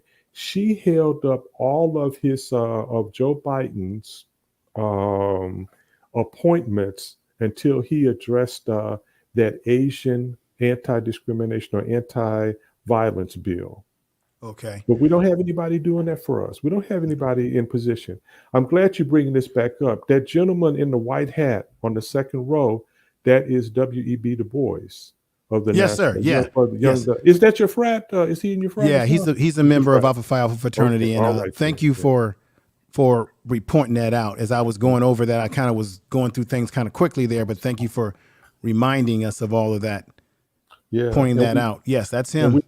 We respect the brothers of Alpha Phi Alpha who have been offering a lot of, and other fraternities and sororities as well, who have been offering a lot of leadership throughout a lot of these communities for over a century, and we appreciate that. My pastor is a member of Alpha Phi Alpha as well, and then some of his best friends are as well. So we got a lot of brothers, and our pastor has a PhD as well. People are educating themselves so they can be good pastors and good shepherds of their flocks now. Right. And so I appreciate that. Let me just say this. We've got It's All Hot Air in the house. We got JJ, the flat earther. We've got Ripples, Wave that's been in the house here. Fashion for Life, as I said before. Variance Perspective. If you're out there, peace to you, brother. I just realized I did not get a chance to shout you out. Variance Perspective. Let me just do this, Ray, for the sake of time, because I sort of cut into the history presentation, but it's not going to take me that long because everything that I have broken down is nicely summarized based on the information that you send over to me. So as I was talking about, ladies and gentlemen, about the museum, then in 1924, this is when you start to have a presence of the Ku Klux Klan exposing themselves in this community. Between 1924 and the early 1920s, the Ku Klux Klan is active in Buffalo, but conflicts emerge when recent elections of Mayor Francis Schwab promises to repeal prohibition. So there was a lot of things that were going on in this community. Then you had a black YMCA, a colored, that's what they call it back in the day, ladies and gentlemen. A colored YMCA opens in 1926. Michigan Street YMCA becomes the heart of Michigan Street community. The building, housing, and the cafeteria, the gymnasium, swimming pool, and barber shops, tailored shops, libraries, and classrooms. Guess who this was benefiting? It was benefiting black people. So at one point in time, they had their heyday when black people were migrating to this community. Things seemed to be going well. And then swiftly over the years, things started to go on a decline. Then you have another famous place. These are all landmarks when you go to Buffalo, New York, and you take the historical bicycle tour of all these historical areas that black people made an impact in Buffalo, New York. Then you have the War Memorial Stadium. It opened in 1937 with funding from the Works and Progress Administration. WPA War Memorial Stadium built a new black business district emerging on Jefferson Avenue. So a new striving black business began. So like we all know, we've had black Wall Streets. Black people have had black Wall Streets all over this country. But of course, you know that people like to destroy the things that we create. So that was something that was going on as far as their culture. Then, if I'm saying this tonight, this is the Williard Court built 1939. This is when they start to introduce the housing programs, housing projects, right? William Court built a 1939, and William Court was a man who really existed. 1939 with funding from the WPA Buffalo, which came from what? Which came from here, the War Memorial Stadium program, right? Buffalo invested in public housing. Williard Court, designed by Frederick. Oh, this is the man. I'm sorry. Frederick C. Backens is one of the first public housing programs for black people in the state, not the state, but in the city of Buffalo, New York. Tell the truth. Tell the truth. All right. Now we have Eva Knowles. This is a great one. This is something that I didn't even know, Ray Alexander. She graduated in 1940. Eva Knowles is the first African-American woman to become a registered nurse in Buffalo. She graduated at the top of her class. Wow. That's I didn't know that until I looked through the history. And this helped. When I found this history, it was amazing to me. Then we have a place called Leland Jones. Leland Jones attended a university in 1941, Buffalo. The University of Buffalo is basically where he attended in 1941. Leland Jones Jr. became the first African-American on the University of Buffalo football team. He faced discrimination while traveling. And you know what that story was? When you traveled, you could not sleep in the regular hotel or walk through the front door or get a meal in a nice restaurant through the front door. You just couldn't. That's what he went through, a lot of discrimination. Now, this is something I didn't know. This is interesting. Ray Alexander, everybody listening, I didn't know this. I totally forgot about this. Aretha Franklin moves to Buffalo, New York in 1944, and her Reverend, who was her father, Reverend C.L. Franklin, moves to Buffalo to serve as a pastor of one of the Friendship Baptist churches. Wow. His daughter, Aretha Franklin, began her career singing at that church and then later moved to Detroit.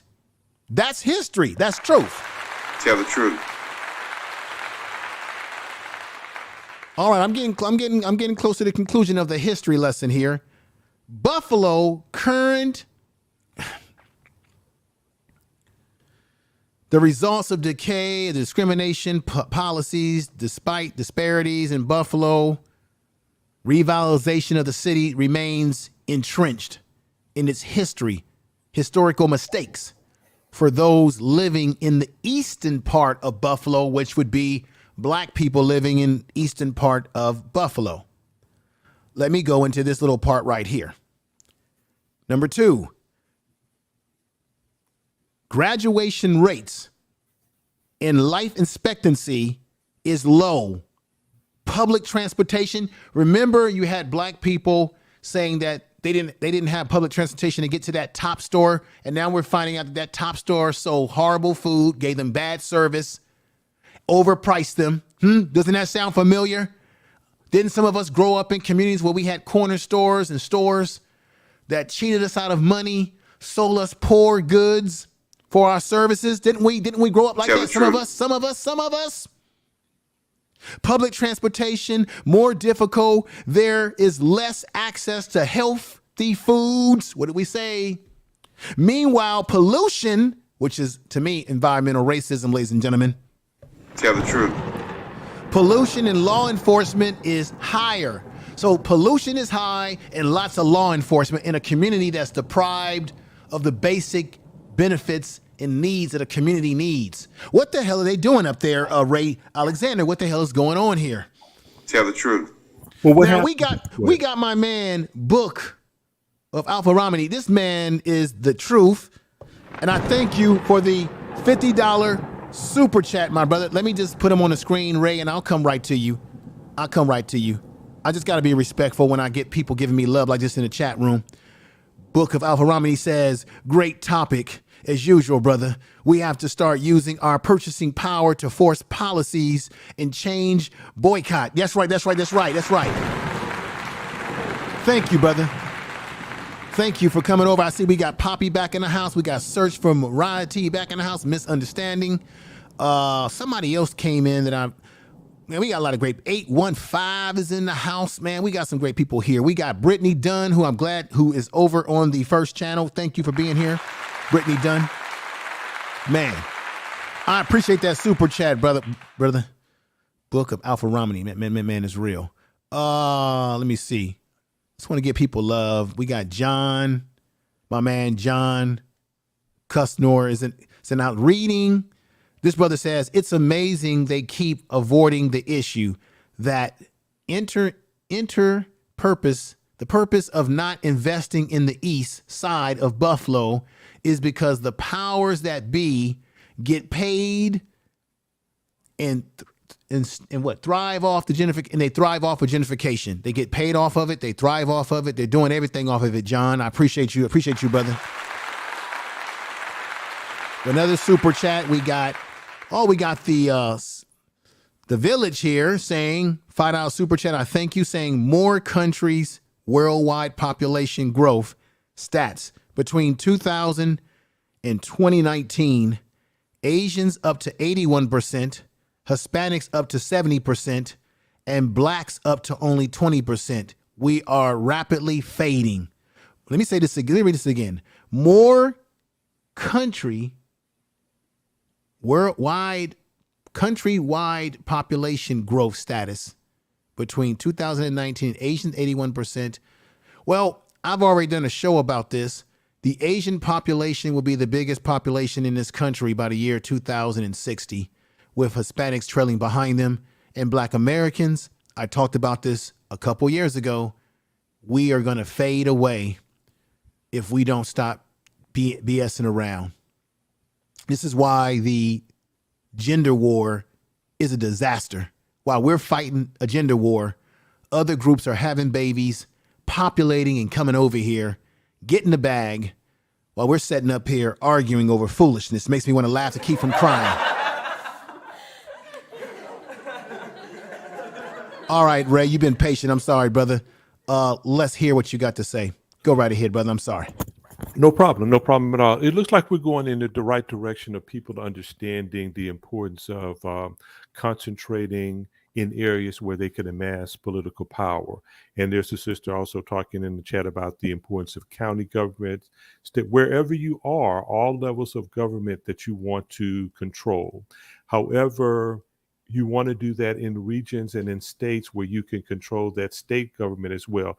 Now, some people are going to remain in certain areas. We're just requesting that 20% move, primarily people that are retirees, primarily people that are millennials and Gen X, or if you work for a company or organization where you can relocate, because we can get this done in the next 10 years in some states. and then in the next 20 years in other states. But once we start getting Georgia and Maryland on, and I think if we can get this sister in the Senate from North Carolina, people will see what's happening and start to understand, because other people have been doing this. A lot of conservatives moved to southern states during different times to get back to that. You did have liberals from New York that moved to Vermont. Vermont used to be a conservative state. But liberals like what's the new Bernie Sanders, they moved way back. It was a group of liberals that wanted to take over the state so they can also take over be a part of the U.S. Senate and propose things. So now Vermont is a liberal state, and it was conservative. So we can get control. But I think once we see Georgia come on board, once we see North Carolina and Maryland come on board, people will have more hope for a Louisiana and a Mississippi. Okay. Alabama has a lot of positive things going on right now. We got a strong population. Huntsville is popping. Got a really astute brother who's a mayor of Birmingham doing dynamic things, making that a tech hub. So there are things that we could really do, but we have to be open-minded, and we need to take charge of this situation. And we do that by working together and having the right value orientation. When we move with a family-oriented value system, that means that we're going there either married or to come to build something. Because in previous times, it was just primarily men moving in desperation to get away from harsh Jim Crow. Right now, we're being strategic, moving to locations that so if you don't want to move to Atlanta, Savannah is affordable. Augusta is affordable, very nice, and that's Savannah. The Macon Fort Valley State University is a nice historically black college on 1,000 acres. Very affordable to live down there. Now you have to have your skill sets right if you're going to do that. But can we say that we're going to say bad things about a place like Macon or Fort Valley when unfortunately our brothers are stuck in places like Buffalo, Cleveland, Newark, Detroit, and these places, Chicago, where these places have been failing them for the last 50 years. Last 50 years. Yeah. Exactly. Yeah.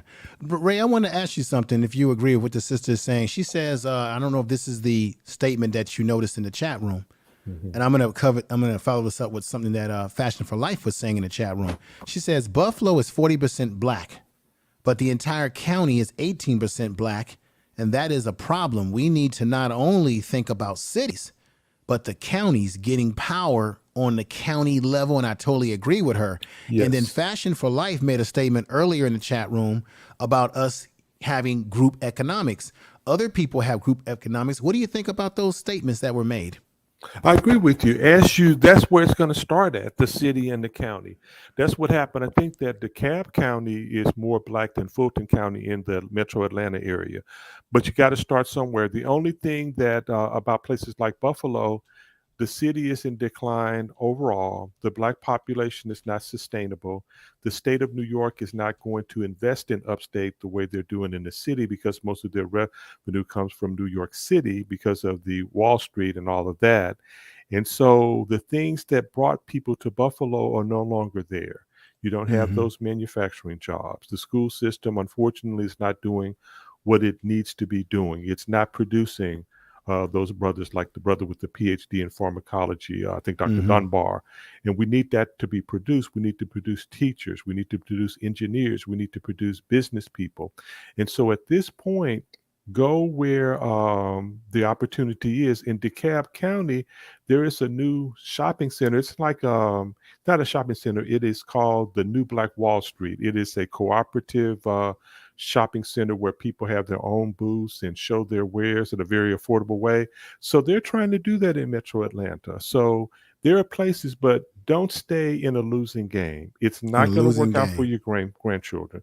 Whatever is happening in Los Angeles right now, if you have children that are 5 years old, you understand, if people have grandchildren, or whatever, if the longer they stay there, and it's unfortunate, the worse it will get. It will be more expensive, less opportunity, and they'll be overwhelmed by people that do not share their interests. It's not that they're bad people. Everybody looks out for their own self-interest, Right. except the Congressional Black Caucus sometimes. But the Right. point is that you have to now, just like the people left. Remember, you talked about earlier. Mhm. Those people were brave to leave the Jim Crow South with that level of education and go to a place like Chicago, which was cold, and there were not these great jobs. They took whatever they could get. They roomed in houses with each other, and they were limited to certain areas. That's when they built those new government projects, because so many of us came there that they felt they had to build, and so they built those projects. That happened in Los Angeles as well, when you had 500,000 blacks that had moved from the South to there at different times, and they built government projects as well. And but they didn't invest the way they could have in the schools and stuff like that. So we have to do this, and we are not saying anything negative about Buffalo. We understand you love the Bills, you love all that, Right. but having a good football team that you don't own, and that's not really investing in you, that's fine, but that's not enough. We need you to control. Think about, if you have children, how proud you would be if your child could realistically become a mayor, realistically become a senator, be a superintendent, not just this happen chance, out the blue, but somebody saying, like, where they went to this school and went to Fort Valley, got a degree, PhD from Georgia Tech, and now he's the superintendent, and they've turned this around. We want those type of hopeful dreams to come back for Black people, because we've been having these dreams and we've partially realized it, but now we are in position with information that we have accessible to, this knowledge, just like what you're doing right here. You're addressing this important issue, speaking to a lot of people, and in fact, even helping Brother Charles Blow, because I've seen NPR and a lot of white media people, and that's fine, that have interviewed him, but I'd like to see more brothers and sisters interview him, especially from those areas. So I'll try to get you some information on him. Yeah, I'm gonna try to reach out. I'm gonna try to see if I can reach out to him. Okay. Definitely. Ray, let me do this, because this is what you just said falls into the next thing when saying. So when we talk about Black people should leave Buffalo, New York, and people may laugh and giggle and say, "Yeah, I don't know what y'all talking about," right? Well, guess what? You're going to be forced out anyway, because here's the key thing. Again, we know this way too well. It's called gentrification. When I was growing up, they called it Negro removal. Negro removal. We're going to build up the community and replace the population. Who's the population we're going to replace? Well, we're going to get rid of the Negroes, Black people, remove you, put you in another part of town, like what's happening in Los Angeles, where they're forcing Black people out to places like Riverside, force you out of the area by overpricing the area. You see what's happening in Inglewood, California, Inglewood in Los Angeles. As soon as they built that Rams stadium, Black people have been living in Inglewood for years, and now they're building they built the Rams stadium, they're building things up around it, and they're saying, but one thing we got to do, we've got to get rid of Black people. And little by little, Black people are being forced out of these areas that they've lived in for years that nobody gave a damn about. It's happening in San Francisco. It's happening in Oakland. It's happening all across this country where Black people live in these urban settings. It's the truth. And that's gentrification. This is what's happening in Buffalo. Check this out. So whether Black people like it or not, whether we like it or not, by what's happening politically and socially up there, Black people are going to get forced out. Gentrification, a word not commonly associated with Buffalo, as city living has seen increased demand on housing values in downtown, the waterfront. Now, what is the waterfront in Buffalo? Let's put up this here. So we got these beautiful places, like, look at their skyline, right? Their waterfront, they're beautiful. Look at that. Beautiful scenery here, right? As the city's living has seen an increased demand on housing values in downtown, this is the downtown area, the waterfront in Buffalo, Niagara Medical Campus, and many other things that are popping up, is causing the price of living to go up as they start to build and fix up things. But the problem is that when they start building things, ladies and gentlemen, they're not building it for black people in mind. Here's another one. Number 2, Buffalo stands at the crossroads like many American cities. It is trying to find a way to build a better future for its black population. Yeah, right. But for now, the city is struggling. The struggle continues in Buffalo, New York for black people. Now check this out. Now check this out. I'm going to put this up here. This is just something that came up about this monster who did his deed, came into that community. And you know how he came in that community? He did research. He did population research. And he went in that store not once, but twice with the same clothes on. Black folks, we got to wake up when we got people walking around our communities, or what we think is our community, that are strange. He did research, data. He looked at population. This is how he chose them. The man who's accused of killing, we know he killed the people, so ain't no accusing nothing. This man who killed, this monster who killed 10, no, we know he killed 11 beautiful black people at Buffalo supermarket, had made threats against high school. So they knew that this guy was a monster prior to him going into this community. He had made threats on his high school, ladies and gentlemen. And a gun dealer who said he sold the suspect the assault rifle in recent months described him as this weirdo. I just want to put this up. Now, I'm going to bring you a blast from the past. Some of you in the chat room may have not been born. Some of you, like me and Brother Ray, and some of us that are a little bit older, we might have just been kids playing outside, worrying about how we're going to get our hands on some now-and-laters and stuff like that, right? But this happened in Buffalo, New York. This ain't the first time they've had a tragedy like this. I want to say shout out to Brother Apex, who sent this in my chat room before I went live today. Let me shout him out. Apex said, check out the case of Joe Christopher, the .22 caliber killer. The racial divide in recent killing of black men in Buffalo is not new. You know why it's not new, ladies and gentlemen? Because check this out. The .22 caliber killer dies in prison. He claimed to have murdered 13 black people in Buffalo, New York. This is a story that happened in the 80s. So a lot of us who are old heads, we might have been like little kids, outside playing around, And then some of you that are much younger, you don't know anything about this unless you did the research. I totally forgot about this. Joseph G. Christopher, the former Army private who terrorized Western New York as the .22 caliber killer in early 1980s, has died of cancer in prison at the age of 35.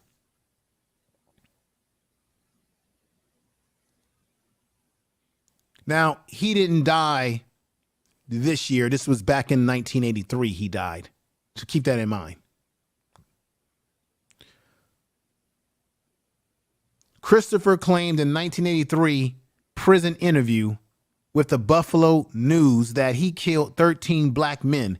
He died at 3 p.m. on a Monday during this particular year in Great Meadows Correctional Facility at Comstock near Glen Falls. I just wanted to bring that to you to let you know, ladies and gentlemen. See, over here, you're not going to get innuendo. Over here on the Information Man Show, you're going to get comprehensive facts, comprehensive research. I don't know how many of you in the chat room, let's do a vote right now. How many of you in the chat room right now were aware that this wasn't the first massacre incident that they had in this community? How many of you were aware of this particular case that I just named? If you were aware of it, put a 1 in the chat room. If you were not aware of it, put a 2. Let's take a look. I'm just curious. Bear with us, Brother Ray, because these are things that we need to know. Put a 1 if you were aware of the .22 caliber killer, and put a 2 if you had no idea. Tammy said they didn't know. Simpson knew. John knew. Ray Alexander knew about this.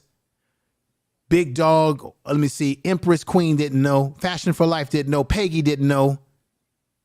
Mandrill didn't know. 211 didn't know. Queen, it's what you're going to get on the Information Man Show. You're going to get information.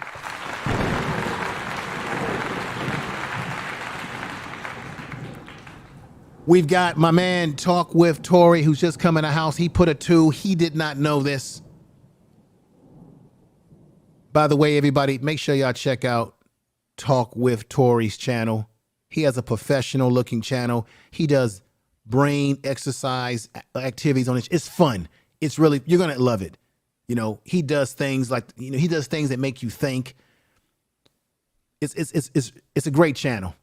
He's been rocking with my other channel, Info Media Live. Make sure y'all subscribe to Info Media Live. We got 104 people watching today. We had more in here earlier. I know the day is going long and people are getting ready for their Memorial Day. But make sure you subscribe to Talk with Tory and check out the Info Media Live. Everybody in this chat room should be subscribing to Info Media Live, my content channel.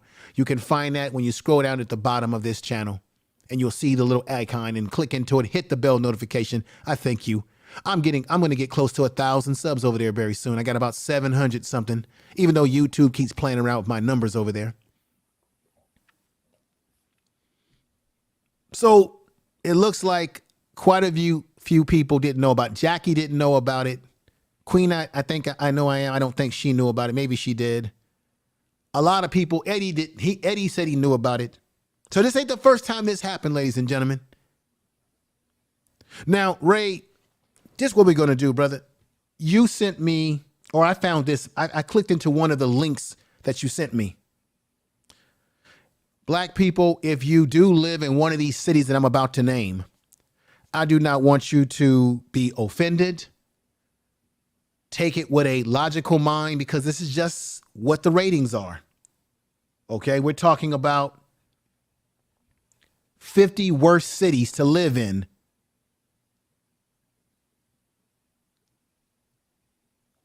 And I'm going to give you the top 10 rankings. If there is a silver lining, it's that neither city rankings among the top 10 worst places to live in the United States, which according to 24/7 Wall Street, this is the top 10 cities that are the worst cities. You see a ticker ticking at the bottom of the screen here. And I want to say to you right now, for those of you that live in these cities, I do not say this disrespectfully, but this is what the numbers show. I'm sorry, but I got to tell the truth. Tell the truth. The fact of the matter,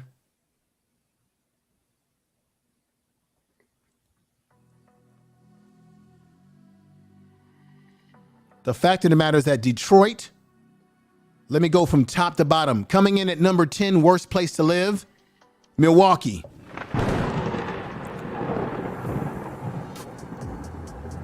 Coming in at number 9, which I hate to say this because I got family in Baltimore. I was born in Baltimore, but things could turn around because you do have large population there. Things have to turn around.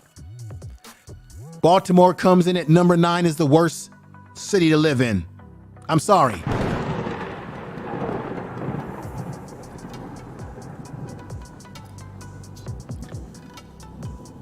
At number 8, I hate to say this again, coming in at number 8 is Springfield, Missouri, the show me state. At number 6, Wilmington, Delaware. At number 5, worst city to live in America, we have Cleveland, Ohio.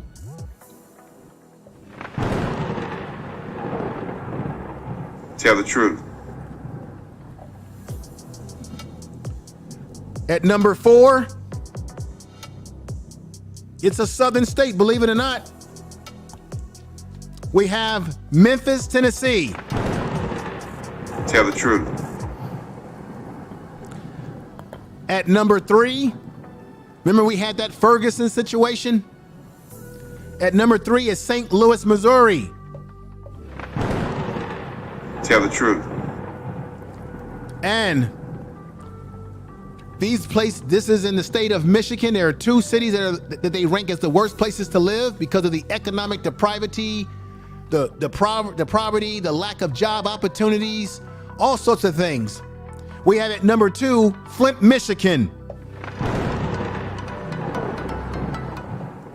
Tell the truth. Information is power. And coming in at number 1 is Detroit, Michigan. Detroit, Michigan. What do all those cities have in common, Ray Alexander? What do all these cities have in common, being that they are ranked the worst cities to live in? What do they all have in common, brother? And anybody in the chat room can guess this. I would say that they have been economically deprived cities as well, not resource deprived. Right. But where everything you just said, Ray, is correct. But the common denominator to all of these places that I just named is that they all have a large black population. Tell the truth. You have large population in Flint, Michigan, Detroit, as you already know. I ain't gonna tell you, brother. St. Louis, Missouri, Memphis, Tennessee, Cleveland, Wilmington, Delaware, Albany, Georgia.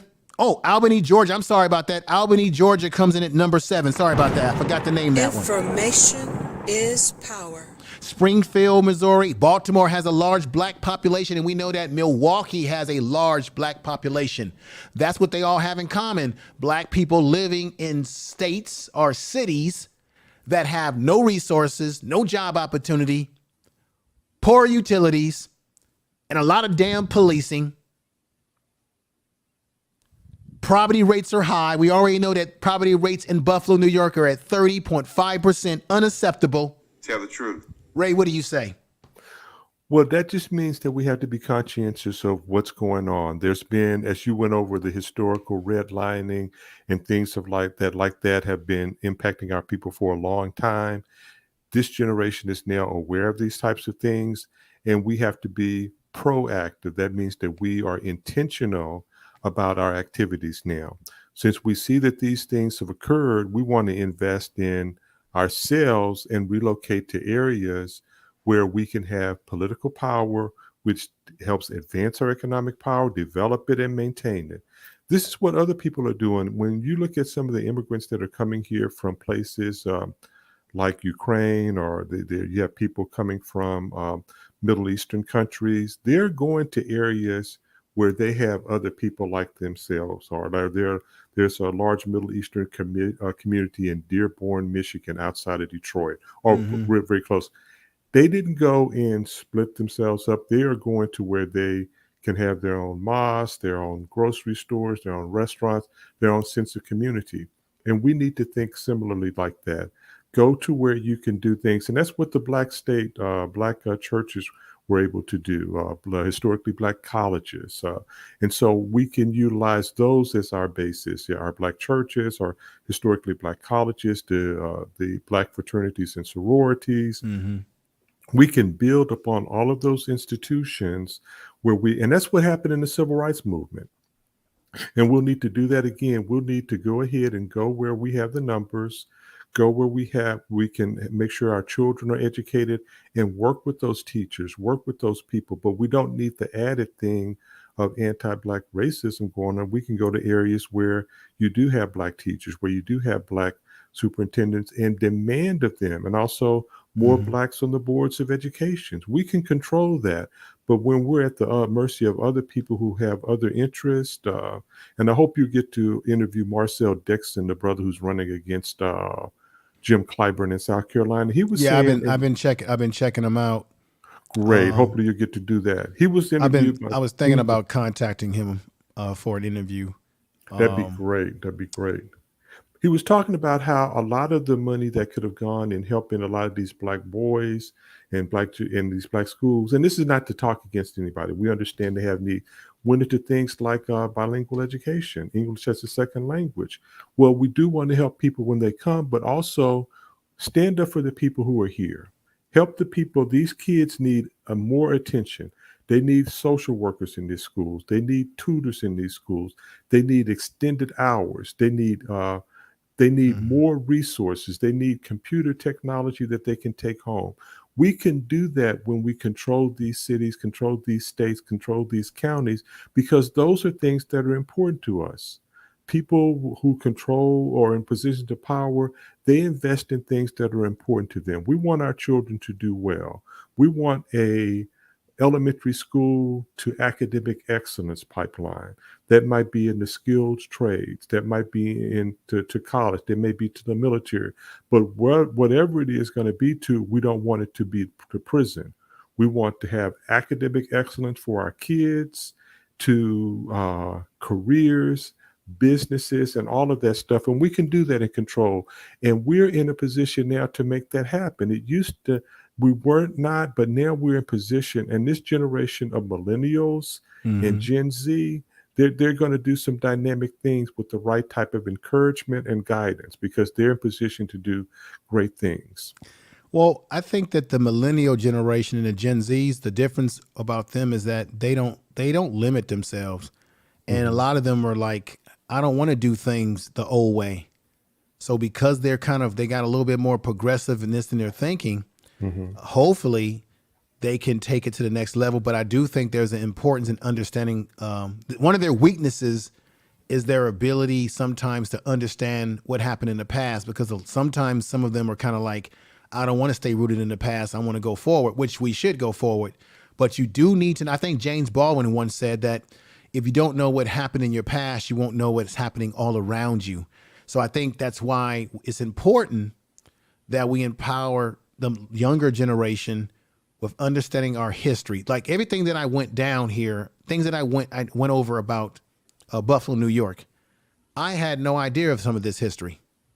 So for me, it was a learning experience, and it was stuff like, hey, these are things that we should know. The people that live there are proud of this history, but it's a history that's starting to erode as there's gentrification and things are changing in this community.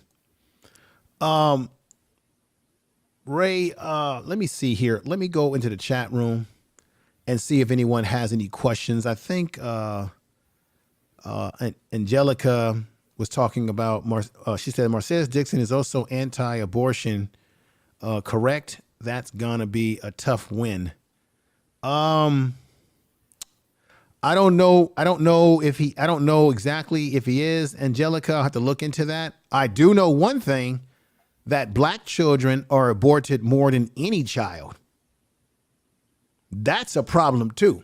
Now, I don't think people should have I don't think people should have pregnancies if they don't want that pregnancy because they were R-word. I'm using the R-word for the sake of YouTube. If they were R-word by somebody, I can understand that.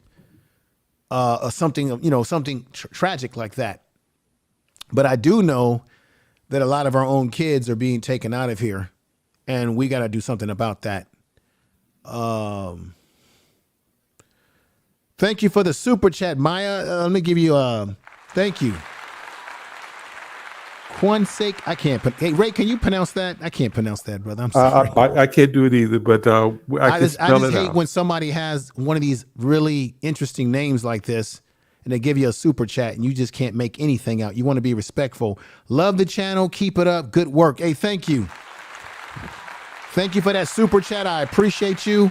And hopefully what I'll do is I'll write this name down when I look at the replay, so the next time you come through, I can give you a proper pronunciation, because I just can't right now. I don't know. Quansuck I don't want to ruin the person's name, but I just appreciate that. Queen, I Know I Am is in the house here saying, first thing I learned how to cook as a Southerner girl was rice, grits, and biscuits. Sounds delicious. All right. Ray, before we get ready to get out of here, brother, is there anything else you want to add to the program today? What's going on, Moore? He says, a lot of people that live up north think in the South we wake up in the morning to cross burnings in our you know what, Ray? I'm glad this brother left this message. Let's address this, because I already know what's going to happen, Ray. When we end this stream today, someone's going to leave a message, and they're going to say, like, hey, man, you can't get away from racism no matter where you go in the world, which I already know that. Well, the South has a history of racism and Jim Crow and all that. Yes, we already know that history.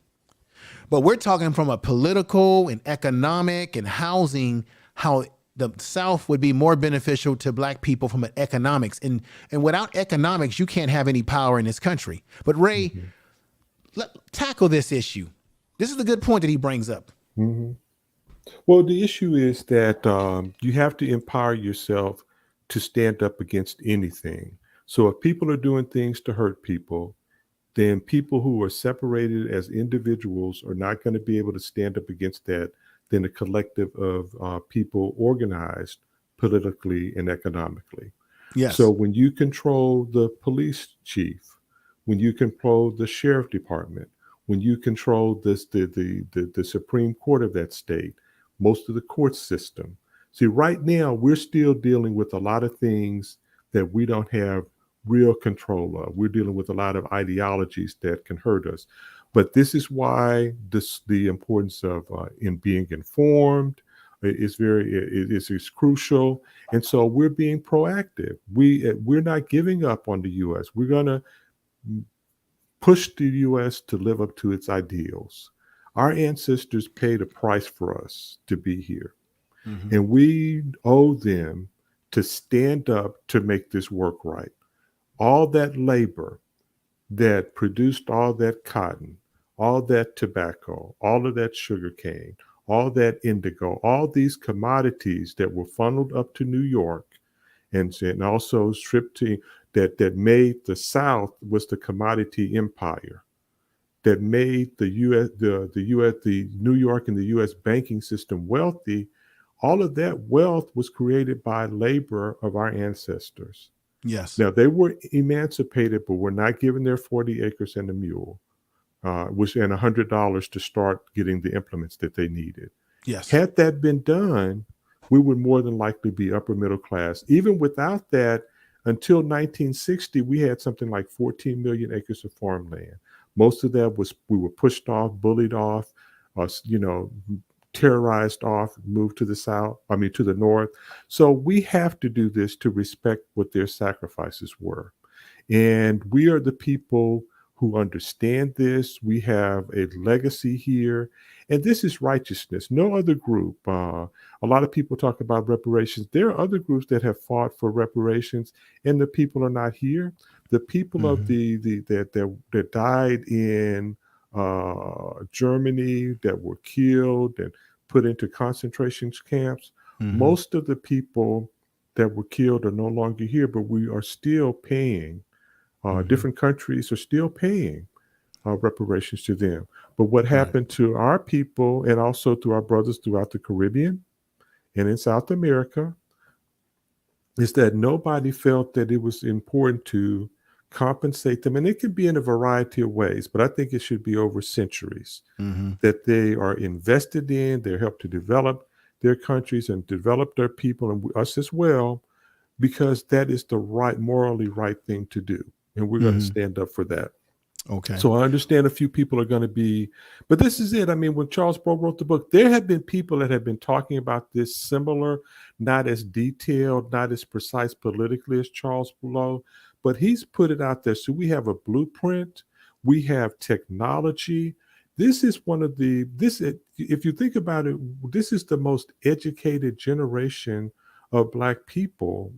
I mean, maybe the people when they came out of DC right after, but we're more informed. We have more access to technology. We can do things that we couldn't do now. This is a doable. And so it can be done. There are going to be people who are going to sit back and say it can't be done. But those of us who are proactive and strategic will get it done. And it will help other people in other states. There are going to be Blacks all over the U.S., but when you have people in these strategic, important states, that will help them as well because they won't be able to be abused in their states. So that's what I would say. Okay. Now, let me bring something up. This brother makes a good point. Pernell Moore says this: I have a friend in Chicago, and I know for a fact for what she pays for her inefficient apartment, she could at least rent a whole house in the South. That's facts. That's facts. That's facts. Tell the truth. That's facts. And then let me go back in here. I think Angelica had something that she wrote, but I don't know if I can find it now. What's going on? The real Aaron Collins. Thank you for coming over. I see we got Natural. We got Eddie Thornton in there. Ripples Wave is in the house. Oh Reliable, who's been rocking with me as a mod. Jackie's in the house. Empress Queen. Queen I Know I Am. We got Satch Ohio. Bro H. Big Dog Philly OG. Real Aaron Collins again. Jay Shine. Jay Shine is in the house. He's definitely a benefactor of the channel. Thank you, Jay Shine, for rocking with me today. Talk with Tori's in the house. Just a lot of great people in the chat room. They're having a great discussion in the chat room.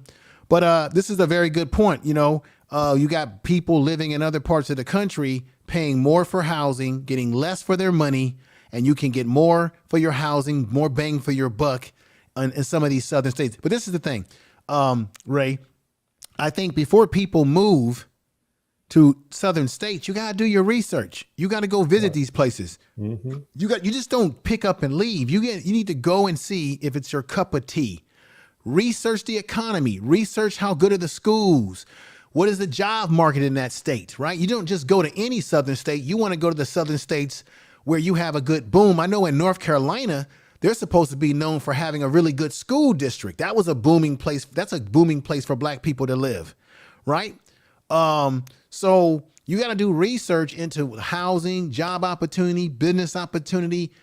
What is the black community like before you just jump and run to any of these southern states? You want to pick the right one that fits your lifestyle and what you're looking for.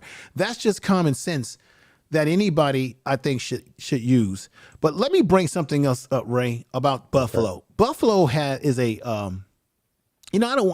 Buffalo has got some serious problems. Remember this sister, I think her name was, she was a police officer. Who was the police officer in Chicago, in Buffalo, New York? She was a female police officer. She watched another officer, a white officer, do a chokehold on a black man that he almost could have killed. And she stopped him. And they're always telling us that, hey, there's good cops out here and you can't say that they're all bad and they're good cops and let's honor them. Well, when she stepped up as a good cop to stop what her coworker was doing, she got raked over the coals and she got fired. Put her name in the chat room, ladies and gentlemen. She got fired, lost her pension, and then she was in a long battle to get her pension and to get restored what they took from her in Buffalo, New York. This young lady, this sister right here, she has white grayish hair. There she is right there. Does anybody remember her? I think it's Carolyn Green or something of that nature. Anybody in the chat room, help us out. Ray, do you remember this story? I remember, but I didn't know she was out of Buffalo, New York. It all happened in Buffalo. I didn't know it was out of Buffalo. Yeah. Once again, showing us that Buffalo got some problems. Buffalo got some problems. Let's see if somebody, Carolyn Horn. Yes, thank you. Blackish Magic, thank you, Blackish. It was Carolyn Horn. She was a veteran police officer, should have gotten her pension. They fired her because she did what they keep telling us, oh, there's good cops. Well, we had a good cop do something. This is how black people get treated. And they fired her and kept that officer on the force. And then the black man that he damn near choked out, he hugged her. They met and embraced her and said, she saved my life. Now, she finally got her pension money after all these years of going to court. And here she is protesting after, all the things that happened in Buffalo these past weeks. But that's Carolyn Horn. This happened in Buffalo, good old Buffalo. You see what we're saying, ladies and gentlemen? Mm-hmm. Once again, over here on the Information Man Show, you're going to get the definitive analysis.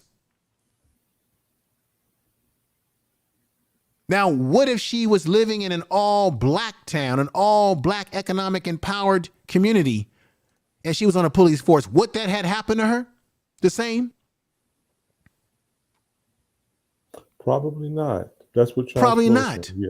Because Charles Bro's uncle was like the chief of police in his small town that he grew up in. So, right. Now, you might have, like in the case of the Delaware state situation, you might have a black person who's in charge of something and they're buck dancing around like that, what's his name? Barnes or whatever the hell his name is. But for the most part, This happened because she's living in a state or in a city where white people control the police department. They're controlling the narrative, and there's very little. There's black people out there, but they don't control the power because they're living in privilege. And God knows how she probably had to struggle over the years. Get that damn. See, why don't YouTube get rid of this nonsense? They can get rid of all of us anytime they want, but they don't get rid of this nonsense that comes into your chat room. These bots. God knows what kind of struggle she had to make it economically in Buffalo after losing her pension after putting all those years in, Ray. Right, I just wanted to bring this up. It all goes into what we're talking about. You're either going to have power or you're not. We're in position to have power now, and all the arguments against that are not good arguments. Mm-hmm. You want to control your destiny. That's what people are saying. And you want to think beyond yourself. If you have children, if your children will be having grandchildren, because people thought about us, we would not be here doing the things that we're doing if the civil rights generation said, you know, this is the way it's been, this is the way it's going to be. We're going to be second-class citizens. We're not going to be able to vote. They could have said that. And you had people, and there were people who were comfortable with that. Most were not, but some were. But when you hear these people talking about, and we're not asking you to relocate to the moon. We're asking you to relocate in the country where you have in the area of the country where the wealth of this country was developed by your ancestors. That's a big legacy. That's something that we would have to do spiritually to absorb what they went through. Do you understand how it would relieve them to be looking down now and they're seeing 5 or 6, 7 generations later, and they're seeing their great grandchildren prospering, living well, and they did all that hard work, and they can sense that, hey, you know what, maybe it was worth it. We went through all this, and now my great grandchild is senator from South Carolina. And the other one is over this $500 million a year company, and they're doing this. That would be a blessing to them. And I think we have to look at it, and because we cannot, doing nothing is not a win. Other people are coming here. They are prospering. They're going to the very places that we say we want to go. I know people, a lot of these areas, when you go to these medical centers, you're going to see doctors from India in the deep South. Right. They're taking those nice positions, IT positions, building them fabulous homes, living a good life, and their children are replicating that. Now, look, we have to get on it and make this work for us. And we're obligated to do that because of the sacrifices of our ancestors. And it's the right thing to do. It's the wise thing to do, to just be apolitical and just let the opportunities that we have been blessed to have, let those be eroded. It's not right from what our ancestors sacrificed for us to have. Yeah. Now, Ray, that argument could be used with the same argument where people tell black people that we should move to the continent of Africa, that we should just leave America because we're never going to get true freedom, justice, and equality in America. So people who believe in who are Pan-African, and which I have nothing against people who want to move to the continent of Africa, that's their business. But certainly there are people that will say that on this video that, hey, you Negroes are just clueless. You need to get you a passport, which I do have a passport, by the way. And you need to get on the plane and go to Africa and invest in property or invest in business, in which I think we should invest in Africa. But not only that, you should move and live in Africa. And we know that there's black people that have moved to Africa that are doing well for themselves. And then there are black people that have moved there that have horror stories to tell, that are coming back to America. And we also have people who are from Africa, our brothers and sisters in the continent, who live in the various countries, especially in the western part, the Ivory Coast, where they are trying to leave Africa, as people are telling us here in America that black people should leave America to move to Africa, while you have Africans doing everything they can to get to America, even or get to other countries in Europe on raft boats if they can't afford to fly over here, right? Right. And so I just say, for that argument, people should do what they think is best for them. But I think that black people historically, we have a lot of skin in the game here, because as people are asking us to move to Africa or move to a country in Africa, because it's a continent, I can't help but notice that there's a lot of Africans in the continent who are coming to America, and they're crawling and scratching to get over here. I find that very interesting. I just wanted to say that. Well, I want to add a little comment to it as well. We have a lot of, as you said, a lot of history, a lot of legacy here, over 400 years. And also that we have affiliation and lineage to Africa. A lot of our ethnic groups, a lot of our connections are gone. For people who would like to do that, they're certainly welcome. However, the more empowered we are here, the more that we can actually help Africa. Africa is still controlled by neocolonialism from the same colonial powers that had colonized them in the past. So just as we helped Brother Mandela and the people of South Africa with the type of demonstrations that were done by a previous generation. So what I would say is that empowering the 46 million Black Americans here to have the type of political power that we need will help Africa. If you noticed, Nancy Pelosi went to visit the president of Ukraine, Mitch McConnell and other senators went, and they not only proposed, they got a $40 billion economic and military aid package through for Ukraine in a month. So those are powerful positions that we can do things. We can control what type of development and aid helps. We have to first help our own first. But the power that we have in the United States is unmatched for Black people globally. Even Blacks in the independent states don't have the wealth that we have. They don't have the buying power. They don't have the political power that we have. And that's not to take anything away from them. Mm-hmm. If you notice in the Ukraine war, they have not asked any African countries for any weaponry because no African country manufactures weaponry. Right. They're not asking it. Go ahead. And what I did notice is how, and I did a video about this, I noticed how they treated the African exchange students as they were trying to get out of the Ukraine, which was a damn shame. That's right. They're not manufacturing weapons in the continent of Africa in that, on that kind of level. Mm-hmm. But let me read this here, because Angelica makes a good point. She says that we take a Americanized mind, or what I would say a mindset, to another country, and we think there won't be a negative result. That's true.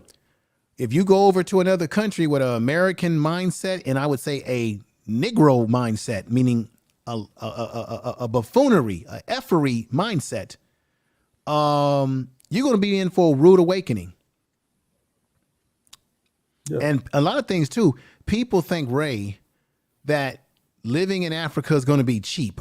There's a guy that I listen to sometimes who says, go back to Africa. And he did a video because he's been living over there, off and on. He says that people don't realize that it could be expensive to live in Africa. And if you ain't got your finances right, and you don't have either retirement money or you got a business that you're running over there, you ain't going to just be able to live like you think you can. Then there's a couple that I was listening to that was talking about how they were trying to get used to the climate and the bugs and certain things that can come into your dwelling, or when it browns out. See, these are things that when they tell Black people in America, because we've been sort of, used to the utilities that we have, to move there, you just can't move somewhere without understanding what you're getting yourself into, because you're not going to have the same conveniences unless you move to an industrial African country like South America. I mean, not South America, I mean South Africa, excuse me. Mm-hmm, mm-hmm. South Africa is probably one of their most industrial countries that's got a flavor like it could be an American city to a certain degree, if that holds any truth, right? Yep. We know Nigeria is developed because they've got the oil, but you got to really think about how you're going to live in these places. So, you know, I'm not trying to put down people who talk about Pan-Africanism and moving to Africa, but before you just start jumping somewhere, you better do your investigation and realize and figure out, can you survive living in that environment, and then how will the people treat you? Because I do know that sometimes when Americans go to the continent of Africa, they'll charge us more money for goods and services because they know that we're American, right? And you got to jump through all kind of loopholes. A lot of people on YouTube and people who tell you, oh, it's easy, just go over there, you can become a citizen in Ghana and what have you, and you find out that it's a lot more red tape than that. So that's why I'm saying we got to have our priorities in order as Black people in America, and take on one thing at a time. And I believe that because we're paying taxes, because remember, even if you move to Africa, you still gonna have to pay some American taxes. Ray, is that correct or wrong? Now, I'm not as familiar with that. I know up to, I think, about 80,000. You may not beyond the 80,000 a year. Now, I don't know how the business taxes would work. If you're working at an income, I think you get up to 80,000 tax free. But beyond that, it may be different. But see, if you're going to Africa in a capacity of running a business, maybe. But let's say you're just moving there to live there, right? Because you can't. Because not every country in Africa is. I think last time I checked, Ghana is the only place that I know of, and I could be wrong, that's offering Black Americans citizenship. Not all the countries. So if you go over there and live over there, you got to have some type of visa, and it's going to run out at a certain place. And I think, if I'm not mistaken, if you're living in another country, living abroad, and you're living on a visa, because America's got to give you a visa, right? And you're making some money, and you still want to keep that American citizenship, I think you're gonna have to still break Uncle Sam off a couple of bucks. Most definitely, most definitely. The other issue that you talked about as well, you would be what I would identify as a micro minority, because we're very open to a lot of people coming. But if you are not a part of the right or the ethnic group in power in whatever country you're in, then you're seen as an outsider. And there's a lot of lineage issues. Sometimes you can't even marry into it. Your children will not have the same rights. So you're dealing with a permanent second-class citizenship. The point is where you could marry someone who may be Igbo, and your children are half Igbo, but we don't know what our ethnic group is here. There's a lot of discrimination about that. Even in African countries, people that were formerly enslaved in Africa, they know their lineage, they're discriminated against. It's a very complex issue. So for the people that want to do it, probably the easiest way, if you marry someone and you want to integrate and totally be a part of that culture, and you're going to give up your Americanness, whatever, you may keep your citizenship, but your children may or may not, but you're going to be under the type of country and whatever corruption. If you're upset with some of the corruption here, as an American citizen, you probably wouldn't be pleased with the type of corruption they have there. And still, the long arm of the U.S. is still everywhere. Right. And they have corruption in Africa. There's corruption everywhere. Africa has corrupt leaders. And another thing you got to keep in mind when you move to these countries, see, this is what people don't think about. What type of medical care system do they have? If you were to drop to the floor and you had a medical emergency, do they have the kind of hospitals and kind of equipment to save your life? See, we don't think about that. And we as much as we have our problems with America, we have to realize we're more technologically equipped here in this country. And so you got to think about that. It ain't all just about buying a house and living somewhere, but I want to know, what's the hospitals like? How quick can I see a doctor? How quick can I get to certain resources? Oh, and then another thing too, when you live somewhere, what's the security like? You got to have shelter, water, and security. What's the security like? You see? And this brother right here makes a good point. Kyle Davis says, the continent of Africa has 54 countries.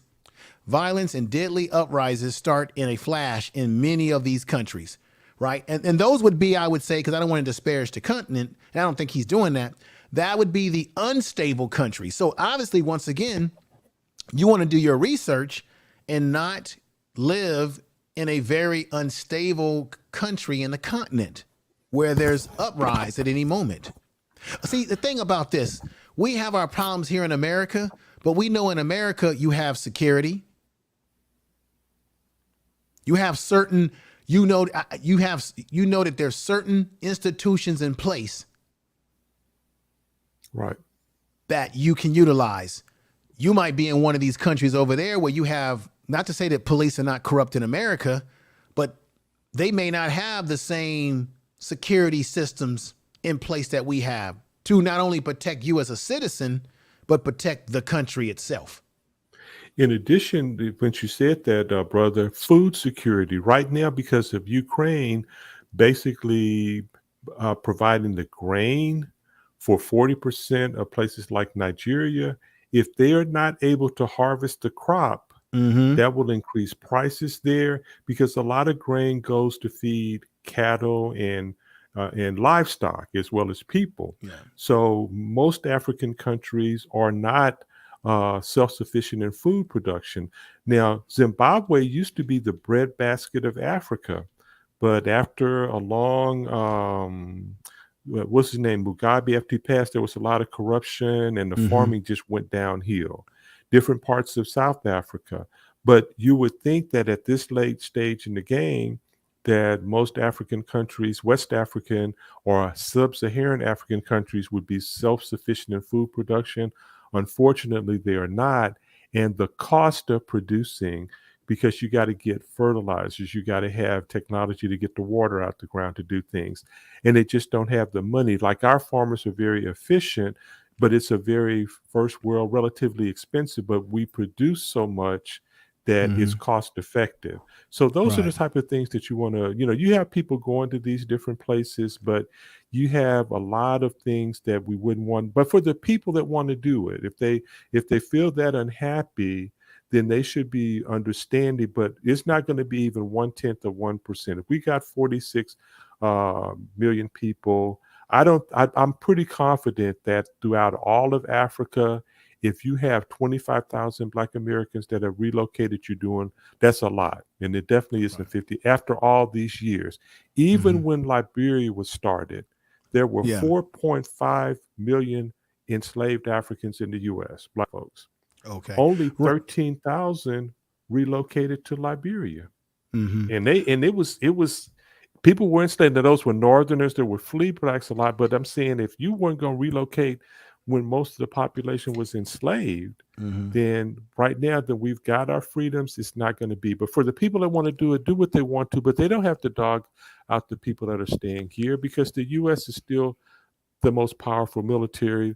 Our economy is 1/4 of the world economy. Whatever happens in the U.S., it impacts the global economy. Okay, Ray, what I'm going to do, I dropped the link in the chat room, but I can't be on for a long time. I'm going to bring people up one at a time, let them, we're going to do a quick Q&A about the topic today. Let people, not let people, but have people speak their mind.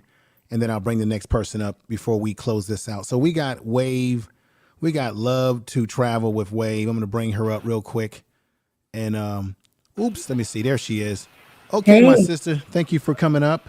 how you doing? I'm doing fine. I appreciate you. What are your thoughts? Well, actually, I was just like in the chat and I was just seeing people talking about, Africa. And I saw a comment that said that Africans do not like, Americans or Black Americans or Caribbean Caribbean folks, but I think that is absolutely false. I lived in Ghana. I've been going to Ghana since 2016. And I've always been greeted well. The people are very friendly. I'm not going to say that everything is perfect. It's not. Africa has a long way to go. Just like, the colonizers did it to us, they did it to them as well. It's still there. Okay. Okay, so they're just starting to feel their way out. They're just starting to, you know, get back on their feet and everything like that. Right. Well, Also, with citizenship in Ghana, there are various groups that are working on citizenship in Ghana. I right. believe this is just me. I'm an immigrant to the US. So I understand migrating. I understand the process of Mm-hmm. becoming a citizen of Yes. another country. It's Yes. not going to be like one, two, three. Whether you are a descendant of Africa, there is still, you know, policies and regulations that has to be filled for you to become a citizen of Ghana.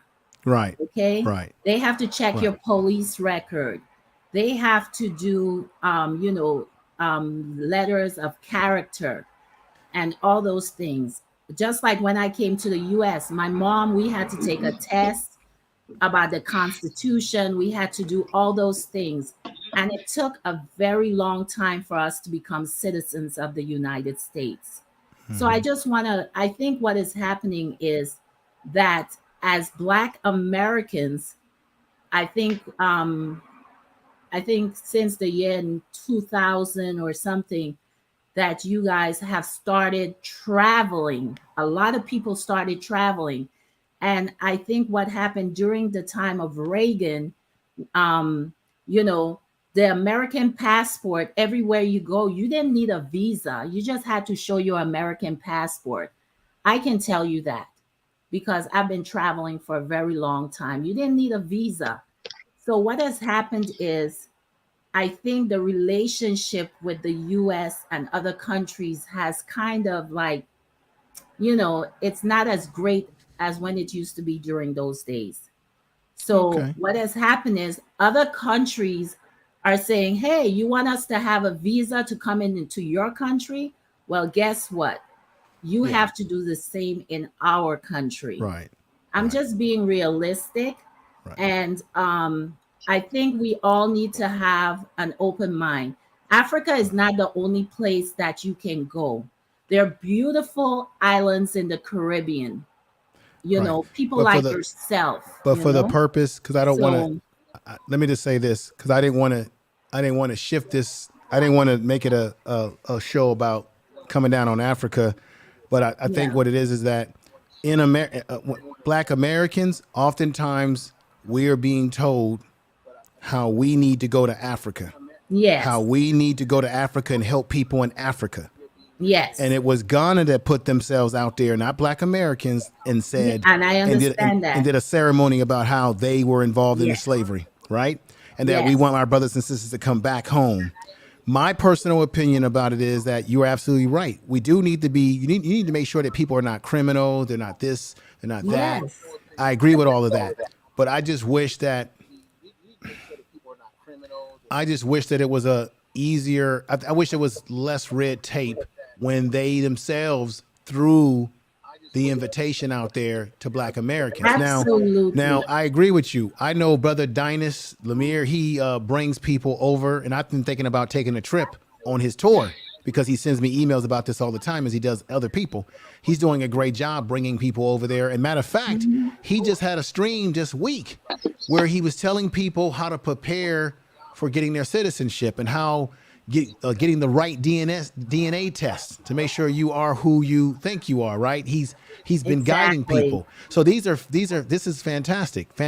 But I just brought this up as part of the topic today, because oftentimes when Black people in America who were born here, who have lineage here, speak about, I'm not leaving here because my family has too much blood in this soil. We struggle. Yes. I just went over the history in Buffalo, and there's a lot more than what I went over, which forces people to say, I don't want to leave.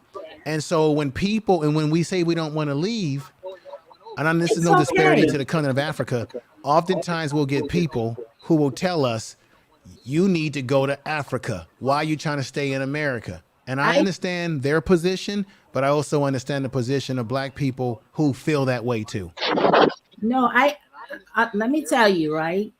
I think that everybody has a choice. If you feel like, in your spirit that you want to stay here in America and fight, it's okay. There's nothing wrong with that. It's just that, like me, I'm from the Caribbean, but I went to Ghana and I like Ghana. The spirit in me wants to stay there. You know what I'm saying? Yeah. So everyone I'm hearing some back sound from you. I don't know if it's me or there's something echoing. Everyone has a choice. Yes. Okay.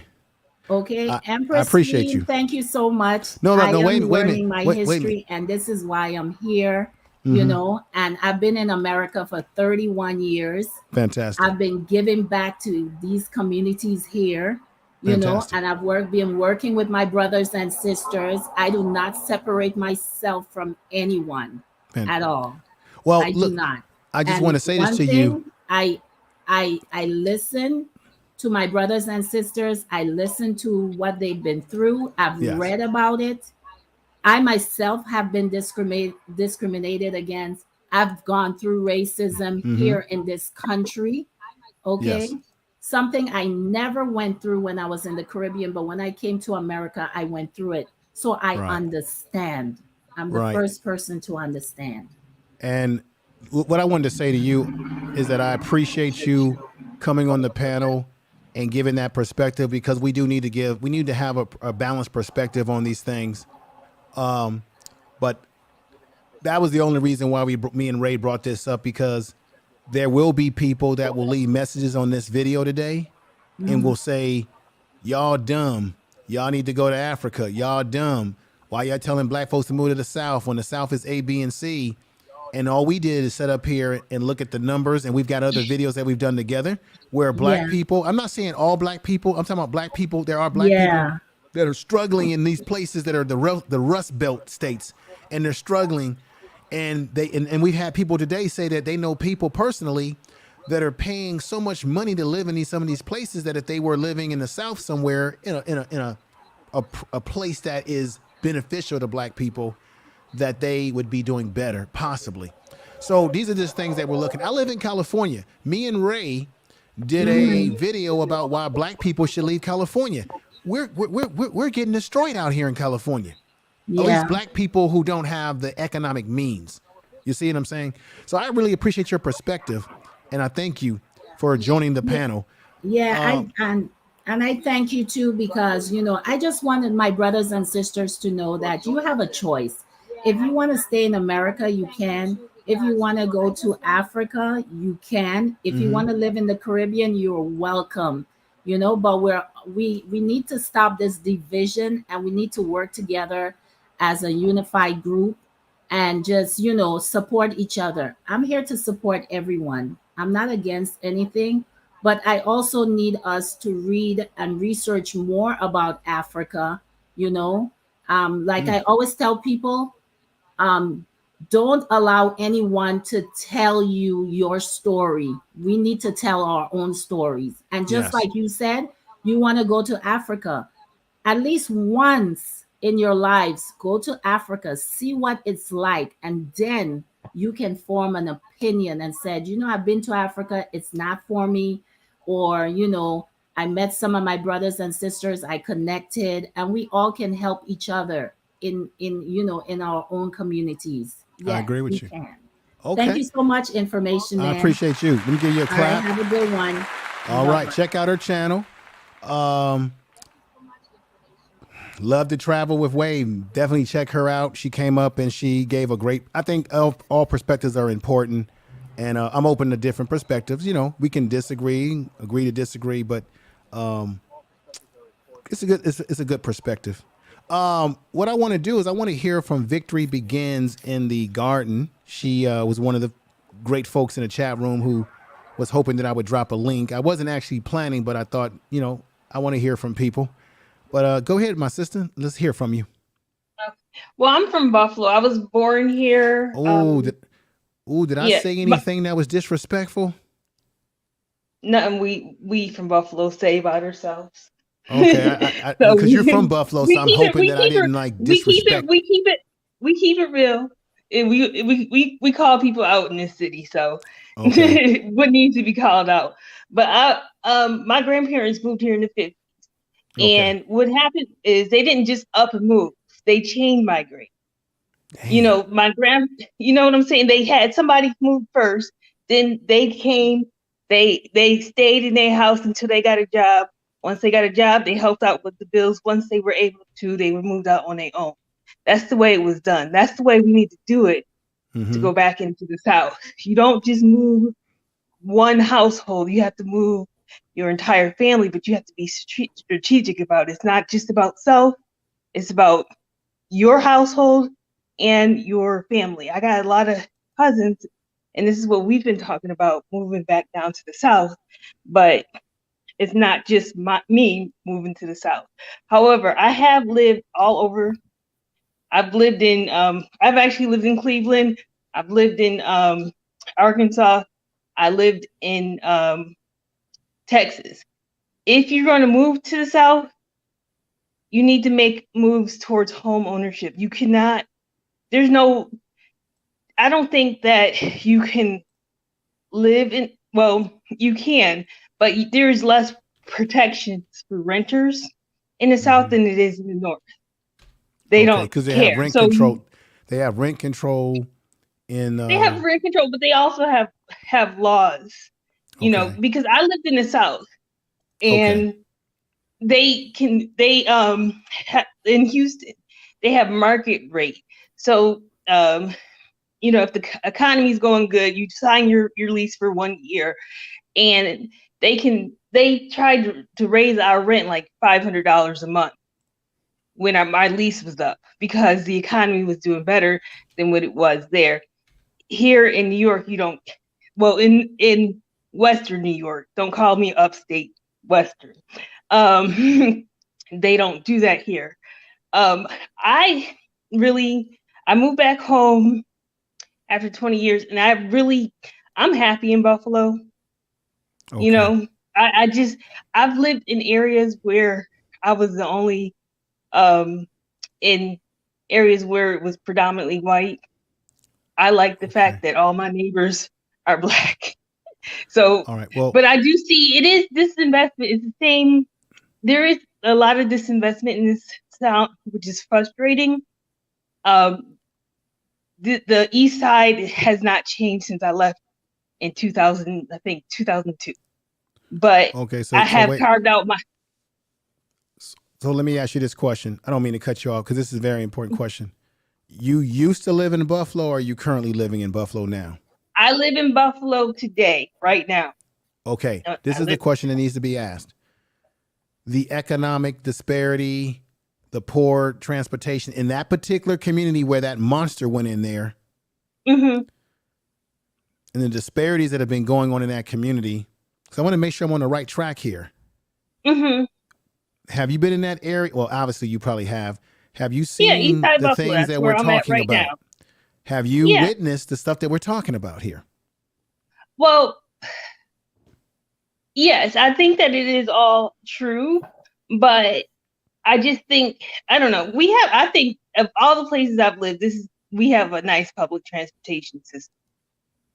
Like I said, I've lived in Cleveland, I've lived in Houston, I've lived in Arkansas. Right. But So I've lived all over. Okay, but as it relates I mean, to Buffalo, New York, right? As it relates to that particular area that we were focusing on today, mm-hmm. would you say that the places that you've lived in outside of Buffalo in that particular area were better quality for you to live than that particular area? Or do you see a difference? Arkansas, that I lived in was a lower quality because it was rural. And the thing is that we are held back by institutional racism, but the racism that I experienced in the South was both institutional and kind of overt racism. And it was also the fact that white people are holding themselves back by hanging on to that Confederate flag and everything that it means. I seen so much drug and opioid, because the area that I lived in Arkansas was a population of 6,000 people. I would say majority white, but everybody was drug addicted, and they're holding themselves back by this. And it's hard to explain Buffalo. Let's keep this in mind. You lived in Arkansas. So when we think about southern states, that's why I said earlier in the program, when you think about moving to southern states, there are certain southern states that are not doing well. We know that Alabama's got problems. We got the Brown Belt states that are where they have feces in the water. I think they did a survey some years ago. Someone said that in some of the Brown Belt areas, it's almost like a third world country, and that's a term that goes way back. I don't think third world is where you. I don't feel like we're third world. But no, I'm not saying Arkansas, but I'm saying that there are. I'm saying Buffalo. Okay, no, I'm not putting Buffalo on that same level. But what I'm saying is there are certainly, if you're going to leave and go to the South, there are certainly southern states that would be a better place to live and go for better quality of life than other southern states, obviously, because you want to definitely do research. And we know that Arkansas has had problems, employment opportunities. There's problems there. So it's not nothing. Everything in the South ain't 100% foolproof, but you do want to look at those southern states or those states that give you the best opportunity for a better quality of life if you can afford it. And that's the thing is, like I said, you have to do like you said, you have to do your research. But I also think that if you do move, you need to move as a family unit and not just one person.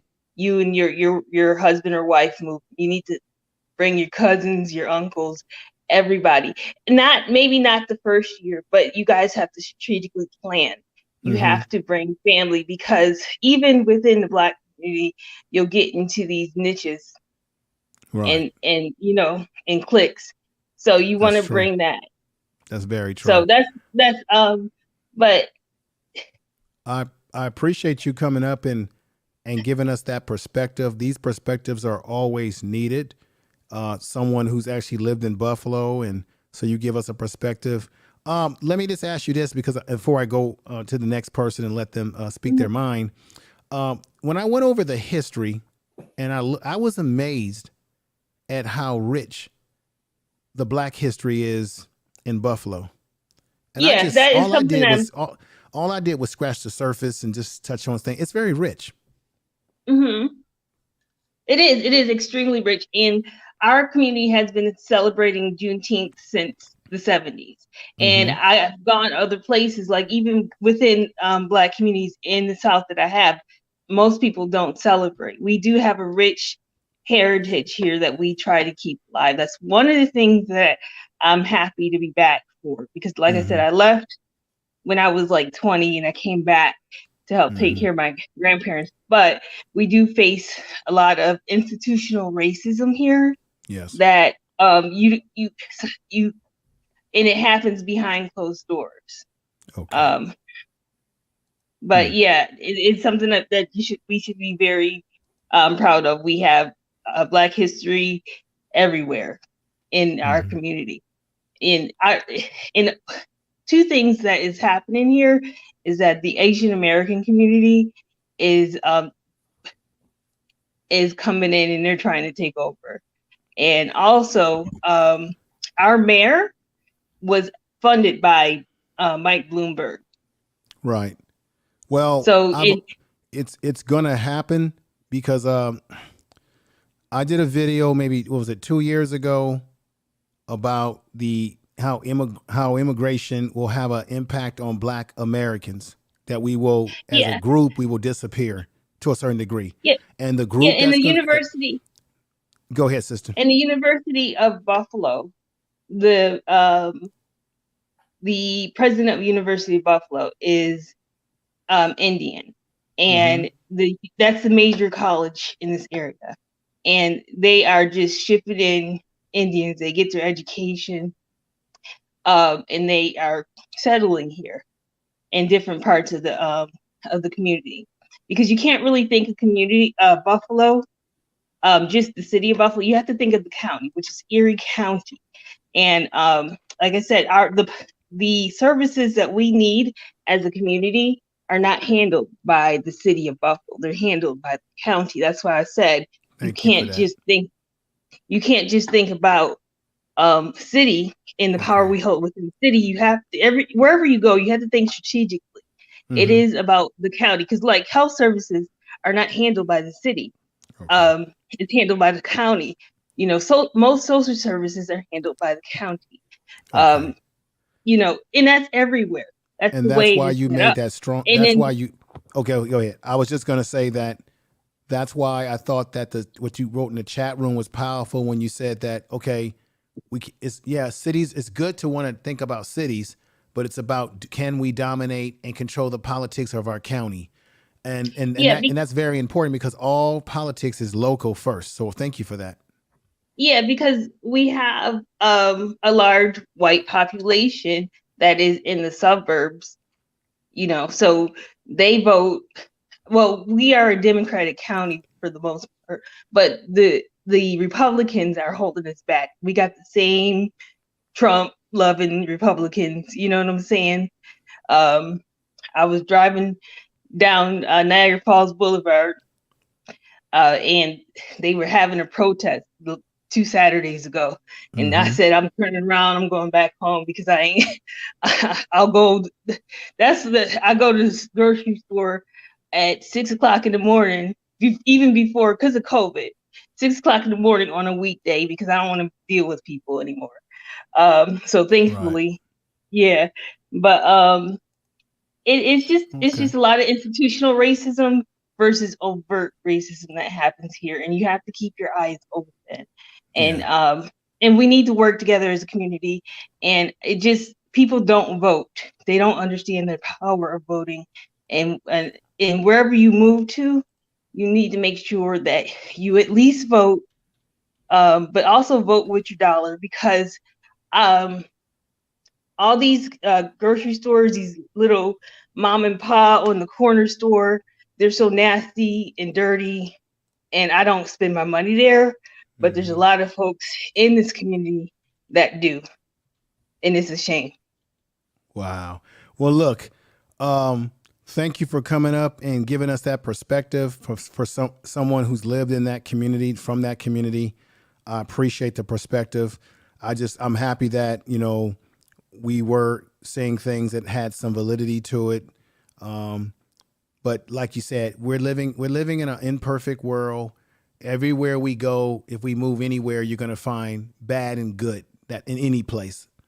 But I am concerned personally, because what I was going to say is that a lot of people think that Hispanics or Latinos are the ones that are going to be the largest growing population going forward. It's actually Asians. Asians include not only people that are Chinese, Japanese, Southeast Asians, but we forget that East Indians are also Asians too. So that population is going to be booming further and further, as well as the Latino community. Black people, I'm talking about. And they also, let me just say this: Black Americans, even though we have our Caribbean and our African brothers and sisters that are coming over, as Black Americans in our culture in this country, we are the group. And I don't mean this to be disrespectful to anyone else. It's just the facts. I look at the numbers. We are the group that are going to shrink. So when I go over that history of where you're from in Buffalo, I wouldn't be surprised in a few more decades, it'll be forgotten. Nobody will never know about it. Listen, every other week I get a mailer in the mail saying asking somebody to buy my house. Exactly. You know what I'm saying? Just gentrification is real. Yep. But also these they're coming in and they're getting government support. Like there was a hotel that was built, and the state gave the Indians who own that hotel $1 million grant. Well, there's a Muslim grocery store that was just bought, that was funded. They were given a grant. This is how it works. they use black people in America as the main labor. And as things changed in our life, as things are changing in America, they're looking for other groups that they can exploit as well. That's how it works in America. So now, yes, they want they want other groups like that to come in because they want to figure out a way that they can exploit them if they can, because some of those groups come over and they've got their culture intact. So then they have certain strategies that they can employ themselves. One of the things that keeps them intact is that they got a common language. You got a common language, you can keep things more intact. Common language, common culture. But what's going to happen is that America has a history of using people, and when they no longer need you, they go to the next people that they want to exploit. And so I think what's happened to Black Americans is that America has gotten what they wanted out of us, and now they're going on to the next group of people. Remember, it was Black people in America who were the ones who first built the train system. A lot of people think it was the Chinese. The Chinese came in after the fact. We had built most of the train tracks going into the east. It was when they were trying to finish the West Coast that they brought the Asians over because they had squeezed the Sherman out of us. Then they brought them over here and said, let's try to exploit them as well. But the majority of the train tracks in this country were laid by Black people, even though they'll tell you, oh, Asian people laid the train tracks in America. No, they didn't. It was Black people that did it. They just laid the finishing touches of it going into the West Coast.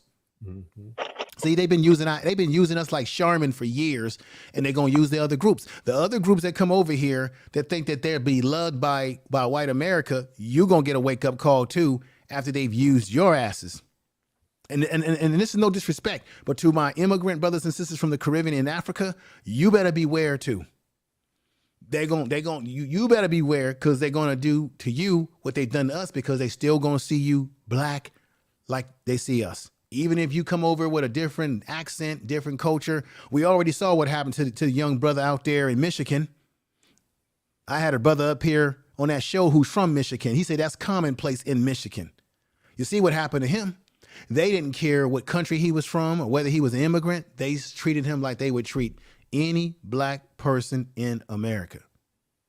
Shoot him in the head. Okay, well, thank you. That's all I wanted to say. I'm sorry, I got off to a tangent there, but thank you, my sister. I'm gonna give you a clap. And then what I want to do now, thank you. Victory begins in the garden. Wonderful. This is what I want to do.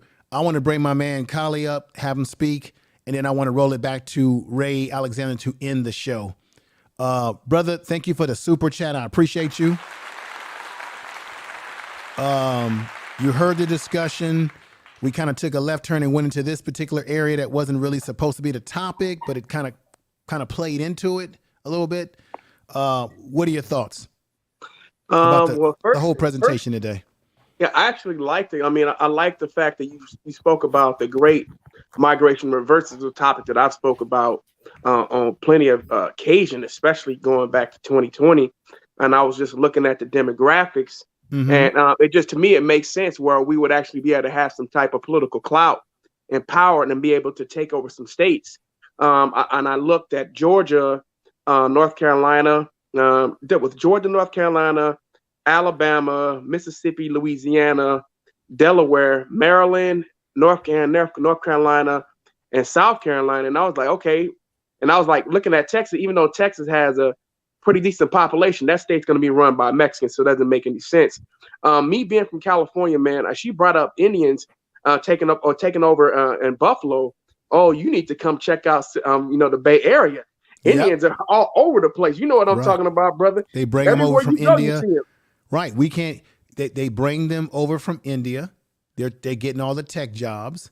Yep. And a lot of them are not even citizens, and they send that money back home. And they also hire them, as you know this, because they can pay them less money than they can a trained American born here and trained here. The CEO of Google's Indian.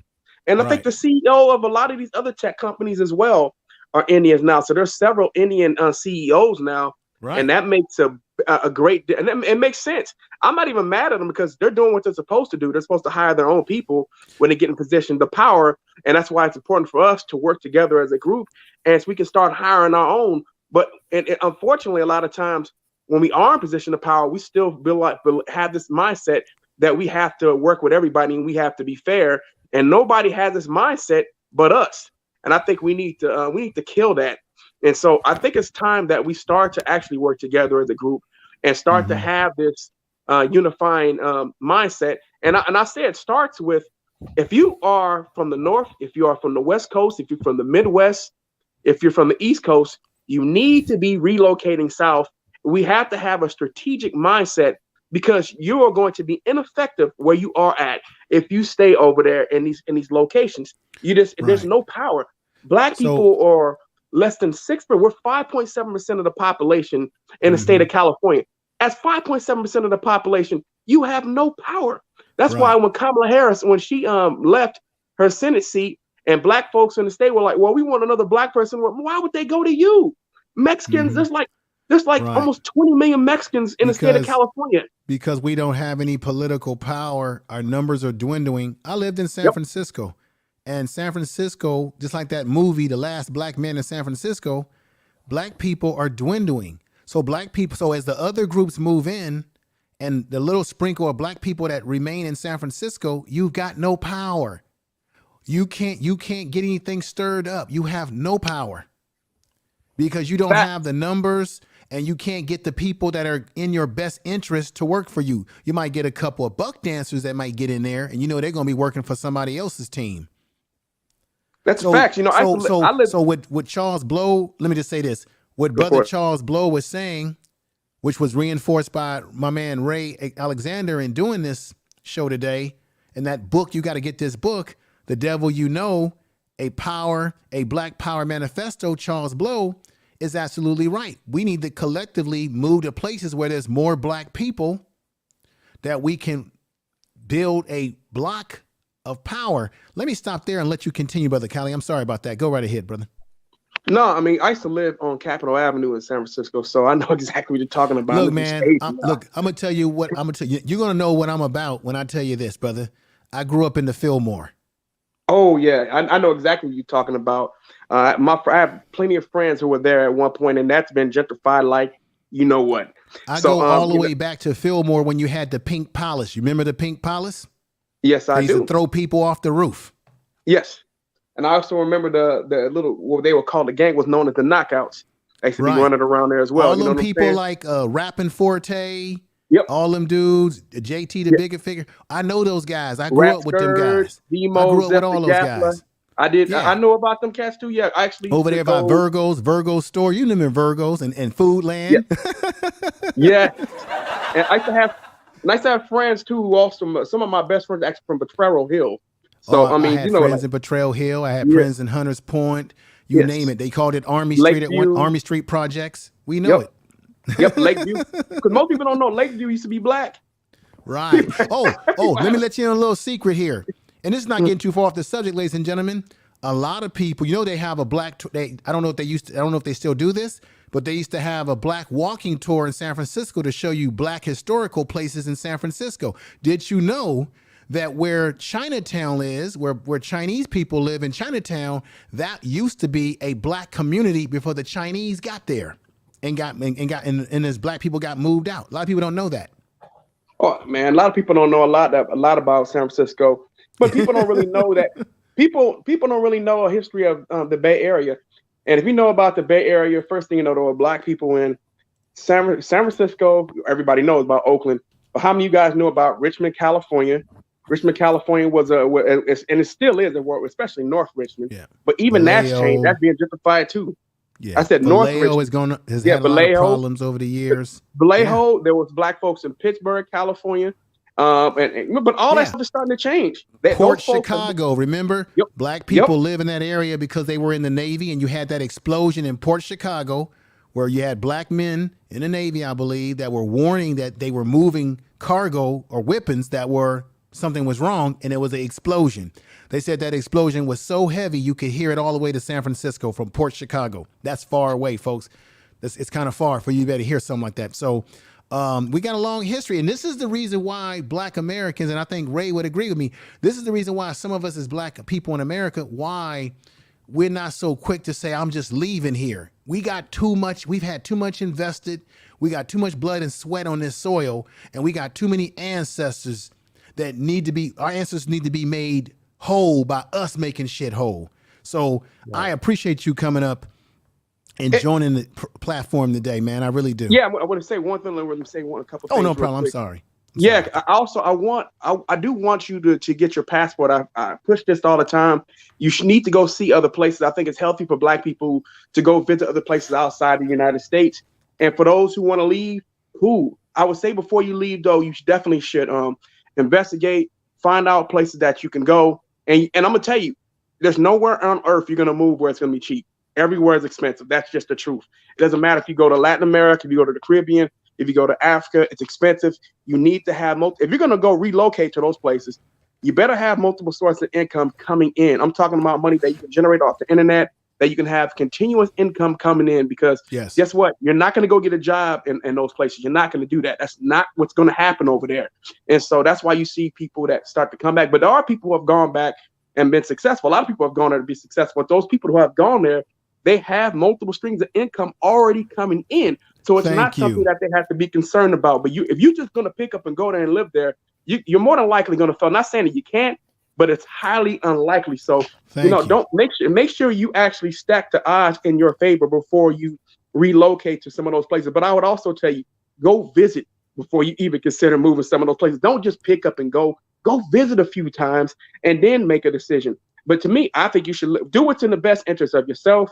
That's what I tell people. I said, I'm not telling you what to do whatsoever. But I do think, I will tell you, when it comes to people living in this country, I think it's ridiculous for Black folks to stay in anywhere outside of those states that I brought up. It just doesn't make any sense. We don't have any power if we do that. I also believe we can start to build up and generate wealth by working with each other, by taking over those states. Those government contracts are going to be passed out and handed to ourselves. This is what white folks and other groups do. Ray, we let me just say this for a minute. Ray, as we get to conclusion, brother, do you agree with everything that this brother is saying up here? Yeah, relocating to the various states is a very good thing, as you see in the 9 states that Charles Blow. Another thing about traveling, I think you should travel just for learning, but another thing about traveling abroad, it will help you as a Black person appreciate what you have in the United States. Because a lot of these places, if you're brown or darker, you will see that they're at the bottom of the social order and they don't have the opportunities that we have here. That's why many of them relocate from these Latin American countries. There are people who would never be a senator in a Latin American country. I think the state of Brazil, the country of Brazil, is allegedly 51% African descent, but they don't have even, I don't think they even have 2 senators in their assembly that are Black or African descent. It's ruled by European people or people who are of European descent, and they marry those type of people. They run the major businesses. Now, you have brothers in sports, but when you go throughout the Caribbean, especially the Spanish Caribbean, you will see in Latin America, the darker you are, you're at the bottom of the society, and coming up is difficult. And that's even from what we've read and from people we've talked to from places like Cuba, which is supposed to be progressive. So many times when you go abroad, it will let you understand, hey, you have opportunities here as a Black person that they don't have anywhere in the world. Mm-hmm. You might not think that going to community college or having high school paid for or having the opportunity to start a business and get some type of financing, a lot of these places, they can't do it. A lot of these islands where you have other people come in from Lebanon and finance a hotel and build a hotel and employ the locals. You have a lot of people from these Caribbean, and I'm not knocking them, that have to come to the United States to get a job, and they can't build anything in Barbados. They can barely put an Airbnb together. So the point of and that's not to knock anybody. So we have opportunities here, even with the limitations of the racial structures that we're overcoming. There's land that you can farm here. The Black Belt is still productive, especially when you use technology. There are resources that we have not utilized, and the politicals here. If you don't mind being isolated somewhere without having any political power, and whatever abuses that come down, and you're just, if you're content with that, then it is what it is. But I would believe that most adults, especially men who would call themselves that have to protect and provide for a family, you want to have some control or some participation in that political system to make sure that you have basic security. that if a police officer gets out of hand, that you can stand up politically and make sure that that's addressed. Now, some of these countries that they're going to, they will not have that. They will be permanently considered a foreigner. And I agree with you on that, brother Information Man. We have too much invested here over 400 years. There's a spiritual reason that we have to rectify this situation for the ancestors that were lost, for the ancestors that were lost in the Middle Passage, for the sacrifices that were made on those plantations, for the Jim Crow segregation. All of those things must be rectified. And that's through these new generations. They won't be made whole until we're made whole. And my issue is that when we're moving to the South, we're not wanting to away, we're reclaiming. I would think moving somewhere else where you have no political power, no prospects for political power, no say-so in the way the government is run, that's running away. And we had that opportunity in Liberia, and they built a country that a democracy that lasted 123 years, but the African ethnic groups went against the Amerigo Liberians and killed them savagely, and they've had 2 civil wars since then. And unfortunately and tragically, Liberia is basically a basket case. And so, since the Amerigo Liberians were run out. So that's my perspective based on the information that I've read. However, we have an opportunity in the United States to proactively and strategically relocate to these 9 southern states to strategically establish political power. And as the sister said, it's good to move as families. See, when people are moving to places like, and I'm not knocking Atlanta, but when single guys are running to Atlanta, it's to run game on the base. When you're a married man and you're moving to provide for your family, you can go to Macon and get a home. Make sure your children go to good schools. Now, you might go to a festival in Atlanta. You're preparing your child to go to Fort Valley State University and go through one of the best ROTC programs at a HBCU. That's a totally different way of thinking. You're running for mayor. You're running for city council. You are doing the things that you need to do. But this is the time is now, because our people beyond us, our progeny, will be dealing with states where you have Latin America. What you see going that we're down in Miami and what you see going on in Florida, expect that from California, expect that from Texas, expect that from Arizona. New Mexico is a small state, but expect that's going to be the block. California, Arizona, New Mexico, Texas, and Florida. That's the Latin American block. Where will we have our block? In those 9 southern states, beginning with Georgia and Maryland. Then hey, brother, don't forget about Oregon. Oregon is heading in that direction too. More Latinos are moving there as well. You also see a higher number of moving into Utah.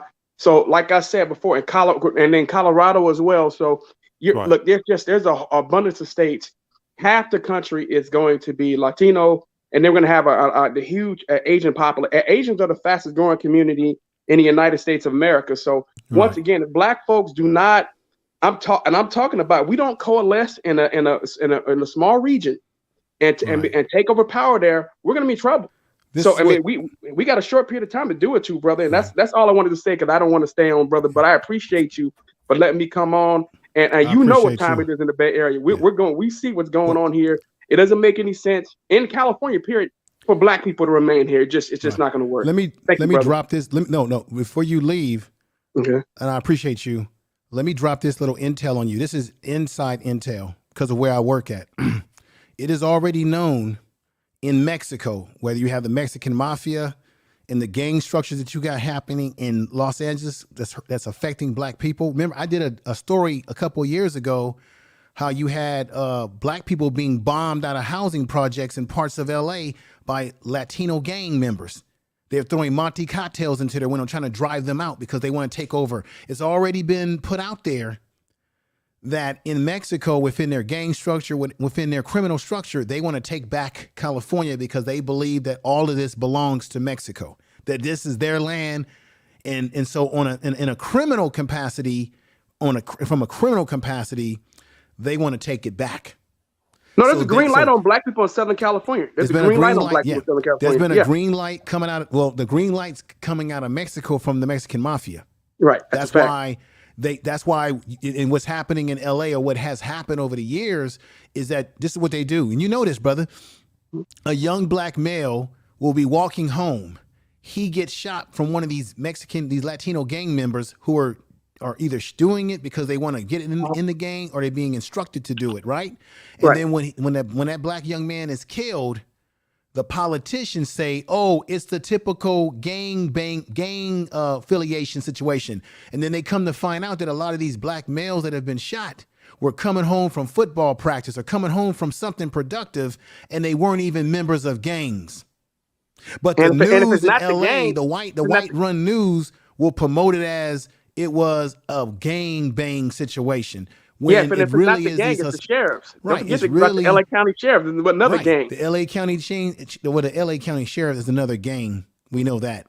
But then we find out later on that these gang structures, what we call disruptive groups, are given marching orders to get black people out of certain areas. Like when you go to Long Beach, black people used to live in Long Beach pretty heavily. Now it's becoming very Latino. They're taking over in population. And if you go to LA, you see mostly, when you look at businesses, it's like you see the Latinos out there hustling all sort of things to make money. Right? They got little storefronts, they got little whatever. Black people are getting pushed out of there. And when we want something for ourselves in LA, all you got to look at is who controls the mayor's office. And the mayor that they had there before Garcetti, he was in favor of his own people. See, this is the thing that bothers me. I didn't want to get into a tantrum like this. Latinos will get a Latino mayor, and that mayor will do for their people. We get a Negro in office, and they act like they can't do shit for us. And we got to do it for everybody. And when it comes to Kamala Harris, and everybody wants to toot the horn because she's the first black female vice president, me and you know for a fact that she kept more black men in prison who should have been out of prison because of her miscarriage. There's a brother that's well known in San Francisco right now. I think he's a rapper. He was in that movie, Last Black Man in San Francisco. He had a documentary, I think it's on YouTube, and he talked about what Kamala Harris did to him personally in his legal case when he was trying to get out of prison. He was wrongfully in prison. And then not to mention her laboratory that she was supervisor over, when there was tons of DNA evidence that could have made a lot of black men freed out of San Quentin. And then the fact that they were using black men to be fire workers for California by keeping them in prison. So can't nobody come to me and talk this, oh, come on, man, she a black woman, man, she a vice president. Y'all don't know her history. I do, if y'all don't live in California. She was known as the top cop. And everybody always forgets this. Look, her dad is Jamaican, I get that, but she was raised by her Indian family. If you looked at her, she was pushing policies with Joe Biden, which were going to benefit East Indians. So there wasn't much discussion of what was going to benefit us whatsoever. We're going to leave this subject right here. During her campaign, they never showed her black father. He ain't dead. He's a professor. I believe he teaches at Stanford University. Why is it that you've never seen her come out on the podium with him? Why has he never been presented to us other than just, oh, her father was Jamaican. See, that makes her black. Then she lied and said that she was forced bused to Berkeley. Berkeley is, you know this, Berkeley is one of the most diverse cities in America. They even celebrate Malcolm X's birthday. They got schools named after Malcolm X in Berkeley, California. You get Malcolm X's birthday off in Berkeley. You get his birthday off. She went to a school that was already integrated. So that was another lie that she told. But most people across the country that ain't from California, like me and you, wouldn't know that unless they do the research. So this is my thing about her. I don't want to get into a tantrum. I just know that it's all game because she got a father that's alive and well, and they might have a falling out, right? But the fact that you never even see them together makes no sense. but everybody else with their family. It's just crazy to me. So thank you for coming up, brother. Thank Remember, you. he called. But last thing, remember, he called her an embarrassment. You got to look that up. Right, because she said something about marijuana smoke About is part ganja, of yeah. Jamaican culture, and the father came out and jammed her up on that and said, "What is she talking about?" Right? See, that's stereotyping. See? So, brother, thank you for coming up, man. Appreciate you, brother. Thank you. All right, Ray.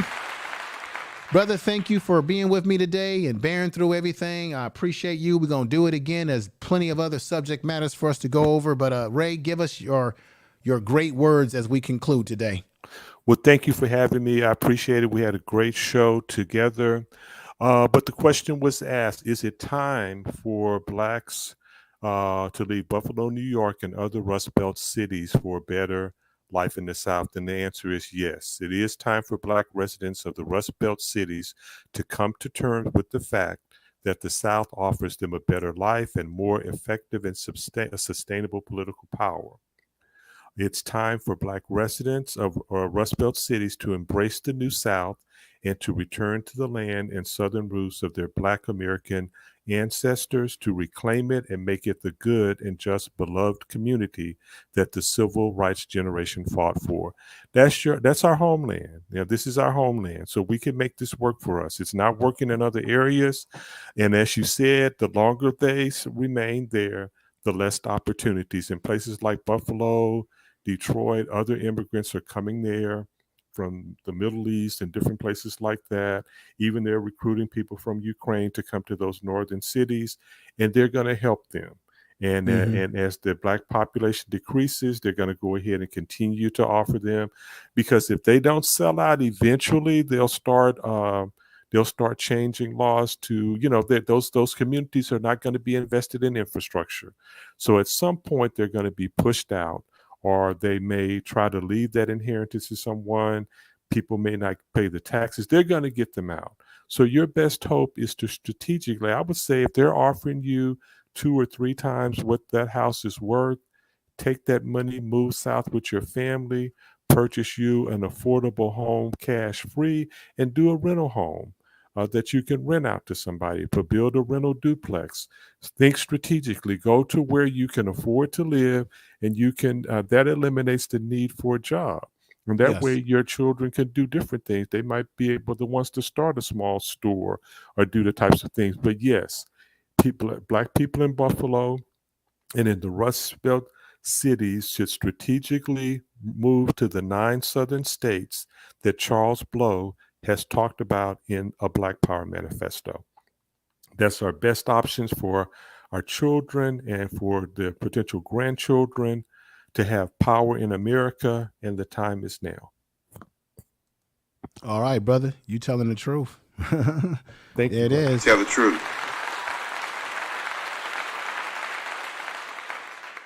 Definitely. Well, Ray, until we do it again, brother, thank you again, Ray, for sending me all the data and the information that we went over today. As always, brother, when there's something on your mind, another subject matter, you know where to find me. Email me, and we'll get another incredible show together. And I hope that this really, I'm really happy that, Ray, this is what I'm proud of today. We had a very large crowd that came out today, and we still got people still rocking with us as people have dropped off the stream, because we know we've been on for about 3 hours now, 2 hours and 22 minutes. I'm very proud of the fact that we still got a large enough crowd still rocking with us. People are going to share this video, hopefully. Well, I know they are, because I think they got a lot out of this content today. Share this in your social media. If you're a content creator, share this in your community tab. A lot more people need to watch this and examine this. Ray, we're getting ready to go into, this is another example of why we're grounded in this country to a certain degree. Tomorrow is Memorial Day. And I wonder how many people out there watching right now and listening in the chat room realize that Memorial Day was created by Black Americans. The reason why we're celebrating Memorial Day was because of Black people who came out of slavery, and they recognized the fallen soldiers who fell in the war, what we call Civil War. They recognized Black soldiers, what we would call the Buffalo Soldiers, as well as white soldiers. It was originally called Flowers Day, in which they would put flowers and decorations around the graves, and they would sing hymns in a circle formation. They would bring celebration. This is where you get your Memorial Day. I don't know how many people in the chat room may not be aware of that. I do have a video on my podcast channel, the Information Man Speaks podcast, and it's a video that I did a couple of years ago, and I'm gonna put that in the community tabs and put that out there for people to watch if they want to watch it. I break the whole history down in that video. So I want to tell you all to check that video out when I put it in the community tab tomorrow, and understand that Black people in America have a history and a root here. This is why when people tell us that we should leave, some of us have a disposition about that, because our history and our ancestry goes a lot deeper than most people realize. Everybody's going to go out tomorrow and they're going to barbecue. They're going to pop popcorn. They're going to play music. They're going to drink beer, wine, whatever you're into. They're going to watch a sporting event. But how many people within the Black community and outside of our community realize that the day that they're supposed to be, a day that they're celebrating, has a lot more than just to do with you popping popcorn and drinking beer and soda pop and eating barbecue, but it has more to do with the sacrifice that Black people who came out of slavery still had it in them to recognize fallen soldiers, particularly Black soldiers and some white soldiers. This is where we get the Memorial Day. I may not be saying it correctly because I'm tired as hell, Ray, but you all get what I'm trying to say. So Ray, thank you for coming up, and we'll do it again, Ray. Ray, don't be a stranger, brother. I'm going to send you my do you have my phone number? I'm going to send you my personal phone number too. So you have easier way to contact me sometime besides email. If you really want to, connect with me about other potential shows and other things that you got going on, brother, I'll send you my phone number by email. So you have an easier way to contact me sometimes too, brother, if you don't mind. That's fine with me. Appreciate that. All right, brother. I'll see you very soon. And thank you again. That's Ray Alexander. I hope you all enjoyed the program today. I hope you got something out of it. If you got something out of this program today, put a 1 in the chat room. Let it be known if you did get something out of this. Put a 1 in the chat room. I just want to see if you all got something out of this. I hope that what I just told you a few minutes ago about the celebration of Memorial Day tomorrow, maybe some of you didn't know that history. Maybe some of you did know that history. But if you got some quality value out of this stream today, just please let me know, because it lets me know that I'm doing the right thing and that I need to continue doing what I'm doing and don't deviate into other nonsense that we can all see on YouTube at times. I got about 92 people rocking with me. We had about 122, 24. It peaked up today. That's pretty good for a conversation that I didn't think we were going to get that many people watching this, because it's not a sexy topic. But the fact that people are rocking with this channel and rocking with the views and what have you tells me that I've been on the right journey on this channel the whole damn time, and I'm not going to stop. I'm going to bring you topics that are going to be more polarizing and more sexy. And then I'm going to bring you things that's going to educate you or enhance what you already know, make you think. That's what I'm trying to do with this channel. I respect everybody in that chat room. I respect your super chats. And you notice one thing I don't do. I don't holler at you all day long doing a stream talking about give me some money, give me some money. I just let people give me whatever they want to give me, because they're doing it out of the kindness of their heart. And I know that we're living in hard times where inflation is up high, gas prices are out of the damn roof. But I want everybody in the chat room and everyone listening that's not in the chat room, everybody listening in Facebook and Twitch and anywhere else in Roku TV, I clap to you. I want you all to know that I appreciate you. I appreciate you coming over and joining the program today. Share this in your social media. Tell other people about my channel, if you don't mind. I'll be back next Sunday with another interesting topic on this channel. As some of you might notice, you might have seen thumbnails on YouTube browser that I have another channel called Info Media Live, and you're seeing me in all these interesting thumbnails pose in different ways. That's my content channel, where if you in the chat room or those listening are interested in building a YouTube channel, I'm giving you insight, tips, and strategies on what we go through to build a channel. If you are a person who has a channel and you want to get the dust off of it, come over to Info Media Live and subscribe and get the game. I've got videos on there right now. People are watching them. I had my first video that went over 1,000, I believe, yesterday when I was talking about the best time to post your videos or go live in a live stream on YouTube. People seem to enjoy that video. That channel has the potential to really increase in subscribership and blow up because it's catering to a broader audience. So on that channel, I'm not talking politics or any of the things I talk over here. It's simply content creation, strategies, and ways that YouTube works. Come on over and join that family, especially if you want to create a channel or you want to improve your channel or you're not sure yet. Or if you're just a person who wants to get some inside intel on what we do as content creators to create content for you as the audience, come on over and peek in, spy as it will, and join what we have going on over there. I'm at about 700 and maybe 60 or 70 something subs. I think I'm going to get to 1,000 subs on that channel very quickly. I want those 1,000 subs. I'm not going to lie to you because I want that channel to do great things. And I want this channel here to do great things. That's why I am thankful to everyone that has subscribed to this channel that's new here. I am thankful that, I'm not going to lie to you. I like seeing my numbers go up. I like seeing more people in the chat room. I'm very happy to see larger number of people watching me when I go live. I'm not going to lie.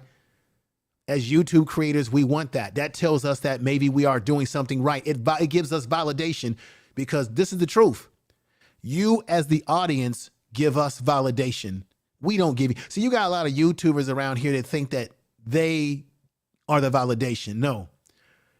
You as the audience that support the show, you are giving us validation because you're the ones taking the time out of your life to watch our content. So you validate my relevance on YouTube. You validate the improvement of this channel. You validate it. I don't. I just simply bring you the information. I do some research. I talk about things that you may be aware of, not aware of, but we give it to you from a Black perspective over here. And then you validate the content. Let me say peace to, and I want to do this out of respect for her, is Misunderstood. She says, you're on the right journey. Thank you, sister. And I want to thank you for the $9 for the super chat. and 99 cents super chat. I really appreciate that. Thank you for the super chat. And as a result of that, I got to do it before I leave. Time to run it all. I wake up. Yeah.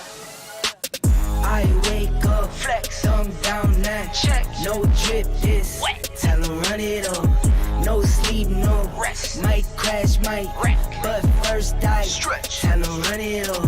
I wake up, flex, thumb down now. Check, no drip, this wet. Tell them run it all.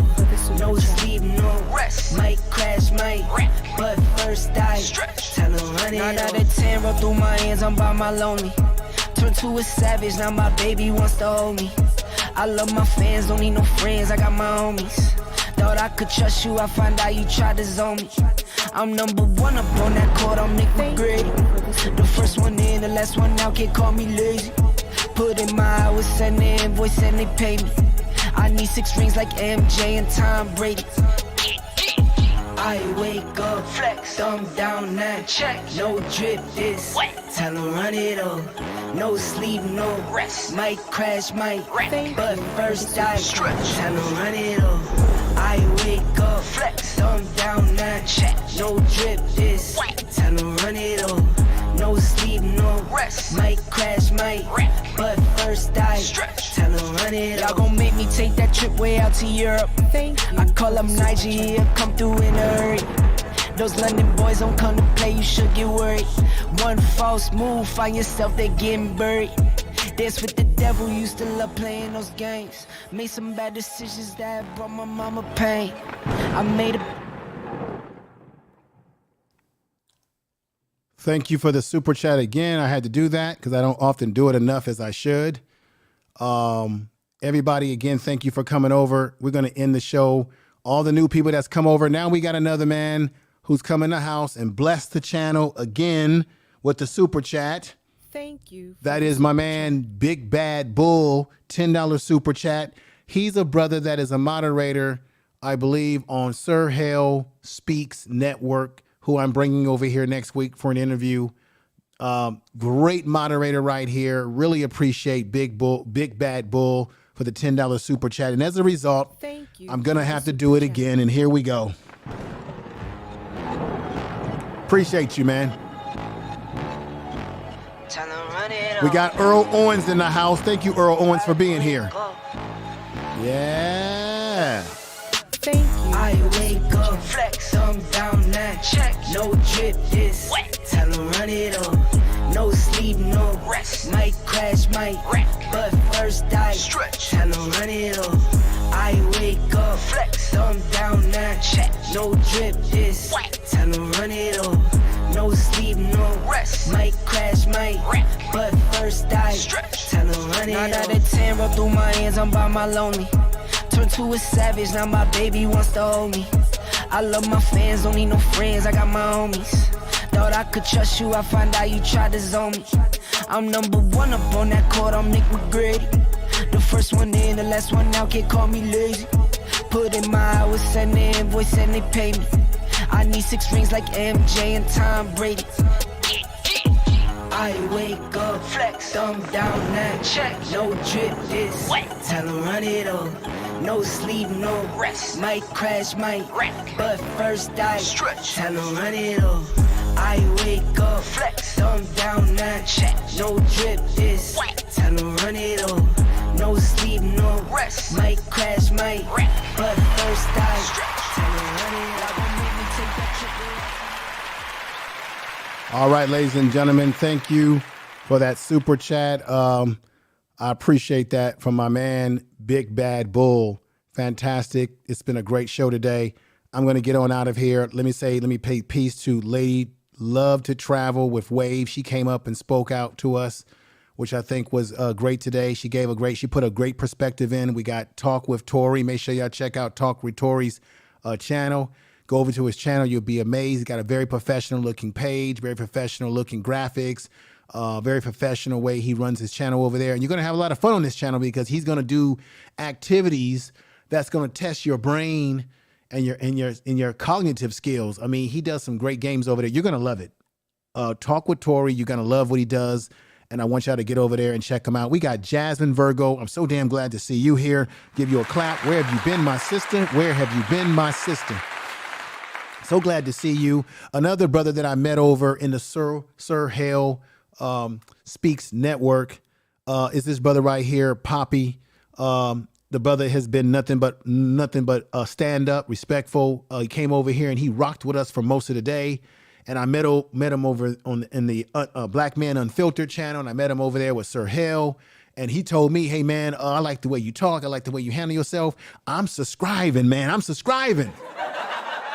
So I said, man, appreciate that. And he's come over to bless us. And matter of fact, I subscribe to your channel too. You have a channel, so check him out too. That's Poppy. He's in there. You see the beautiful avatar with his daughter on there. The man's a family man. And golly, I'm so glad to see Golden Melon. Golden Melon. Melanin. Sister, I'm so glad to see you. I haven't seen you in a little while, but I know that life happens, things happen, But I appreciate you being here. And if you can, check out the replay of this program. And if you can, check out the Info Media Live channel. If you're interested in learning about content creation, or if you just want to peek in on what I'm doing over there, really appreciate you. And appreciate all the super chats today and all everyone's, love in the chat room, like yourself. And so I've got to get on out of here. Who else do we have coming over? Precious Life is in the house. Oh! Thank you, Precious Life. Thank you for coming over, Precious Life. HK, thank you. You subscribed to my channel sometime back. I subscribed to your channel. I appreciate you. And I almost think you are subscribed to the Info Media channel live. If you have not subscribed to Info Media Live, go over there and subscribe to that channel. All you got to do is go down the page, down my YouTube page on this channel, and you'll see 3 channels that I have. You'll see Information Man Speaks Podcast, and then you'll see Info Media Live. Go over there and check out that channel. I think you might like it. I don't know why. I wish YouTube would get these nasty trolls, this message that keeps coming into people's chat room, this nasty stuff. You know, YouTube will penalize us for so many stuff, but they don't get this out. Don't make any sense. We got AB that just came in. Thank you for being here.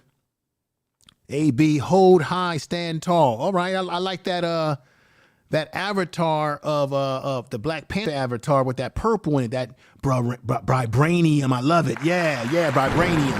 Vibranium, I love it. All right, everybody. It's time to get on out of here. Y'all have a great time. Enjoy the rest of y'all weekend. Remember the history of Memorial Day. Black people are the reason why we have Memorial Day. We were the ones that were celebrating it. We're responsible for it when we practice it as Flowers Day. So y'all have a great time, a great day. We're going to get on out of here. Peace, everybody. Have a good evening. Tell someone that you love them and take care. All right, here we go. 1, 2, 3, 4.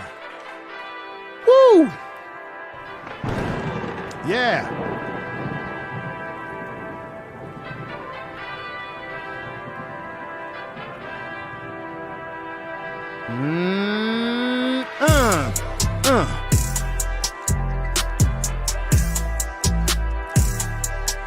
The Information Man Show, baby. Tell the truth. Tell the truth. Information is power. Yeah.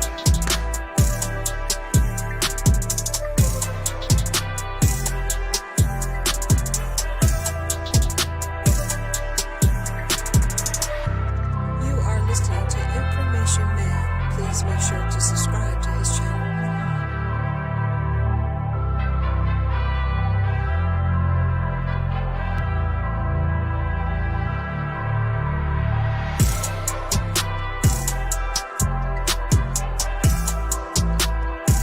Tell the truth. Information Man. Please make sure to subscribe to his channel.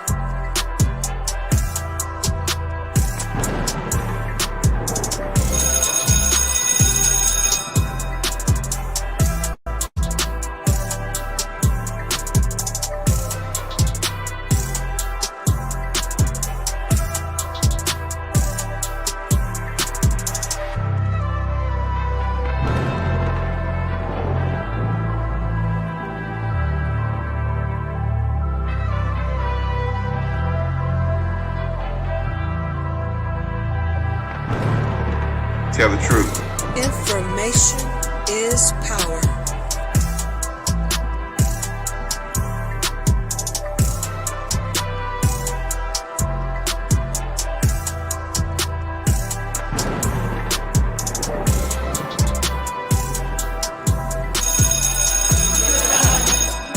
Information is power. Thank you for the super chat.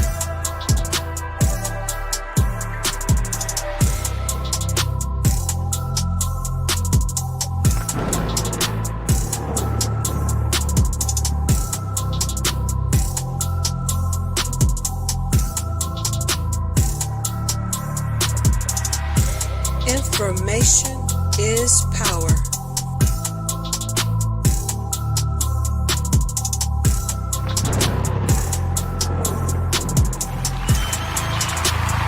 Tell the truth.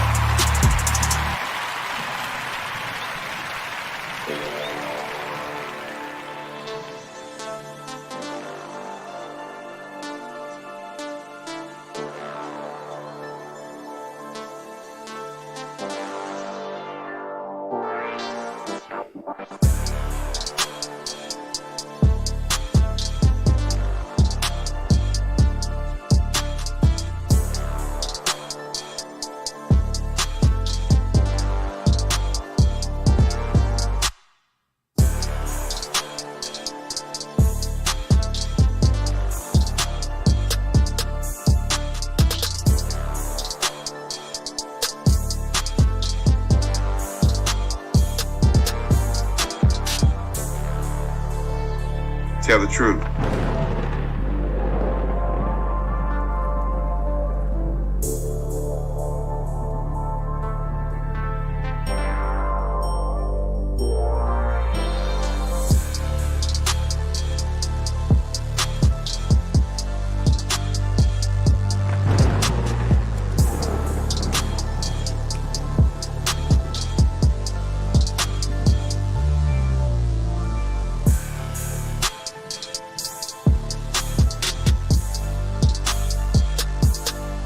Tell the truth.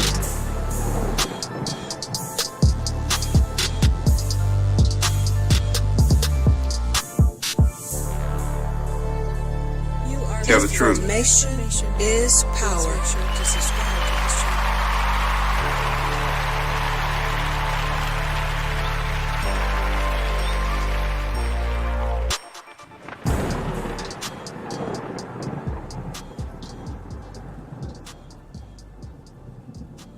Tell the truth. Tell the truth. You are listening to Information Man. Please make sure to subscribe to his channel.